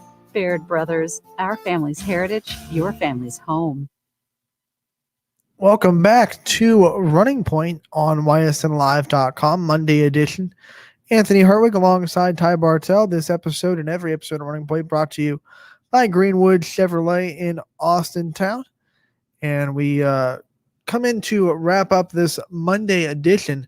We previewed the EOAC football schedule and all the teams in the EOAC today. And tomorrow we're going to do what we call the best of the rest, which me and Ty have decided to call it. And it's basically our independent schools and the schools that are part of conferences that YSN does not have complete affiliation with. So we're gonna round out the football previews tomorrow with those teams. That's going to be really exciting.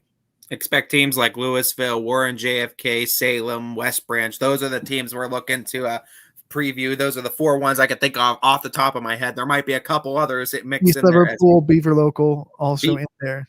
Yeah, yep. And there's a couple more that we're going to be previewing. But yeah, the best of the rest of the rest of the football schedules too. So we're going to be jumping all over. So it's not going to be talking about the same old teams too. And in conference play, when we have to get into conference play, we're going to be jumping all over the place. So it's going to be a really interesting show tomorrow, talking about the best of the rest of the football teams. Jumpy Tuesday, but this coming from the OHSAA about half an hour ago. They have officially announced the destinations for the fall sports state tournaments. Some of these were already kind of known. They've just been officially announced. So like we kind of understood that football was going to be back at Tom Benson Stadium, but now it is an official and a news release. Volleyball will be at Wright State University in Dayton. Soccer, it says announcement coming soon. So soccer not nailed down yet. Cross country will be at Fortress Obetz in Memorial Park in Columbus. Field hockey, which I wish we had some field hockey teams because field hockey would be fun to kind of cover, is at Thomas Worthington High School. Worthington High School, I'm sorry. Girls tennis, which Ursuline has already started their season with a sweep over JFK, by the way. So Ursuline and a couple of other area schools in this girls tennis landscape.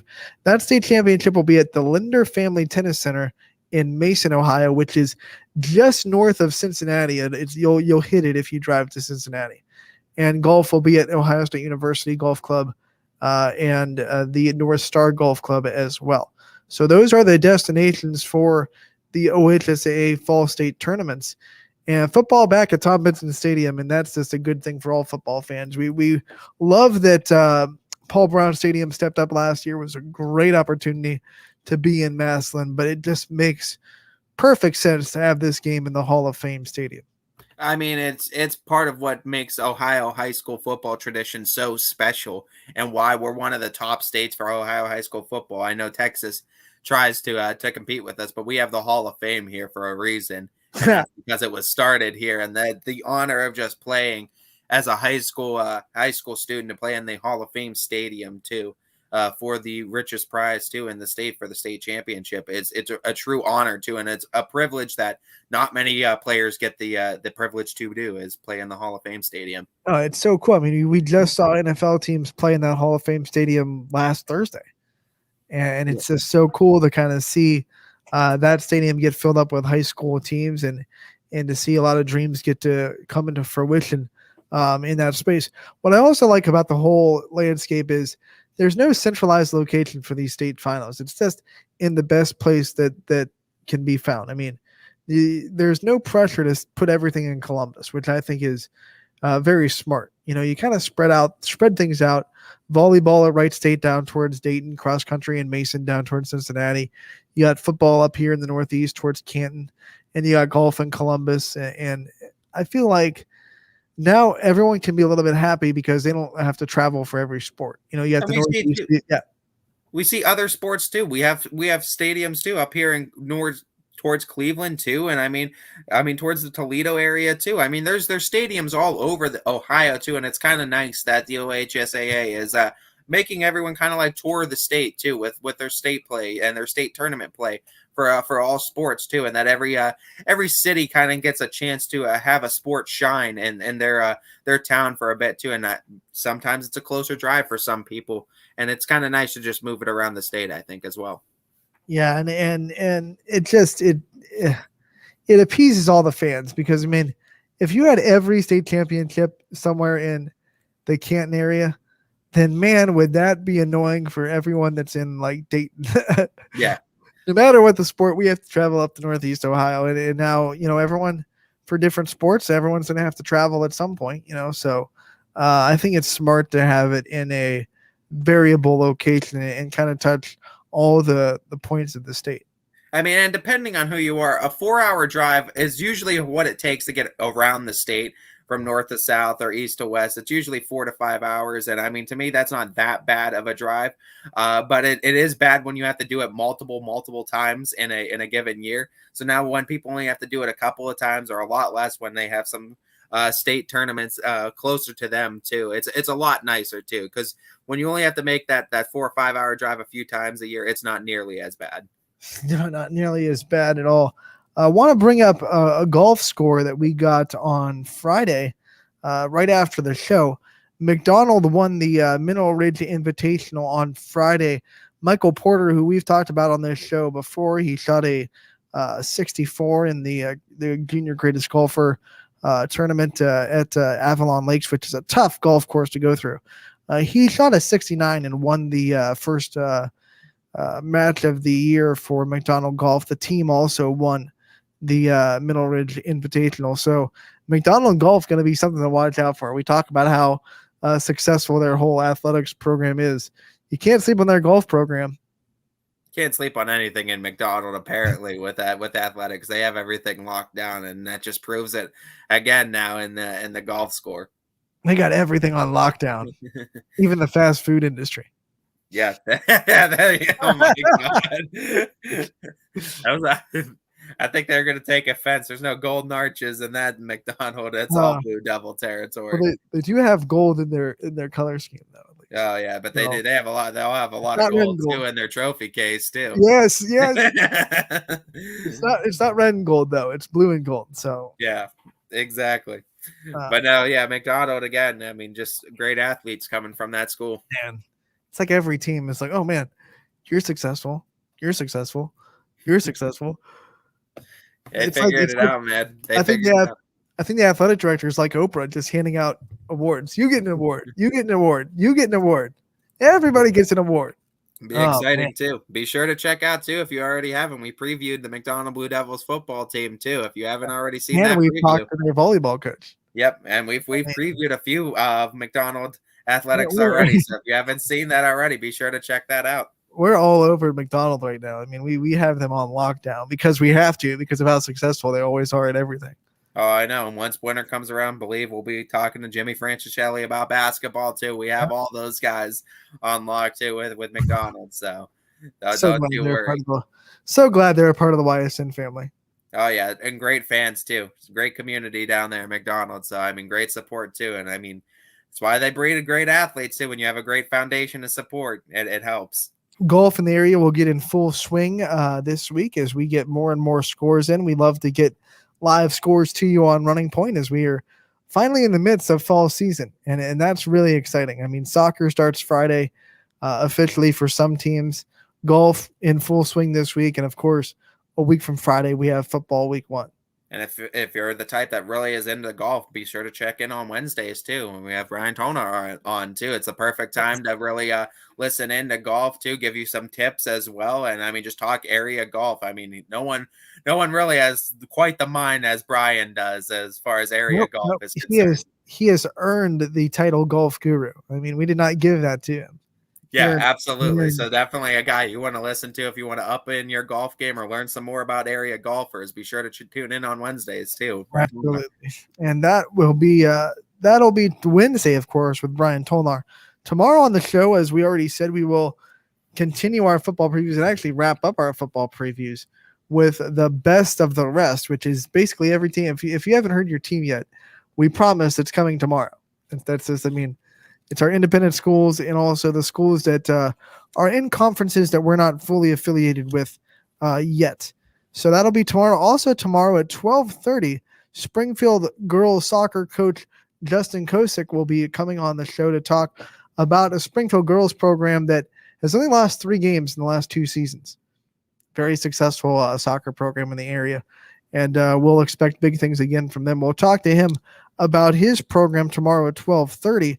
We want to take the time today to thank Dana Ballish, the sports director of 21 WFMJ, for joining us on the MP Vivo Heating and Air Conditioning Hotline. And also thank Jocelyn Jordan and Alyssa Leskovac for joining us, the newly appointed Fitch volleyball captains, junior Jocelyn Jordan and senior Alyssa Leskovac, joining us on Running Point, the first ever player interviews on Running Point. So we are very happy to christen that part of our show with them. We'll definitely have more and more players as the season goes on, as the year goes on. We will not shy away from bringing players on Running Point live on ysnlive.com. No, not at all. And that's what we look to do, as we don't want to just get in the mind of the coaches too. We understand the minds of the players is just as intriguing too, because the coaches are the ones that get the players together, but the players are the reason why all of us are here too in the first place. So we want to make sure we give them their due diligence as well. And that's what I'm really excited for. Like, if someone has a big night, whether it be in volleyball or soccer or golf, like the next day we can get them on and be like, hey, we can talk about that game the day after and really shine a light on these kids that are really putting in the work and really, shining bright on their field. Now they get to shine bright on YSN a little bit and come on, get themselves some FaceTime on Running Point. Absolutely. And that's what we are looking to do for sure this year on Running Point, and looking forward in a new era and a new breed for Running Point going forward. Absolutely. We are so excited. It is a Monday We will be back tomorrow from 12 to 3. The Power Hour coming up next from 3 to 4 on ysnlive.com. Stay tuned for that. I'm Anthony Harbig alongside Ty Bartel. We are going on a 23 and a half hour break. We'll be back tomorrow, 12 to 3.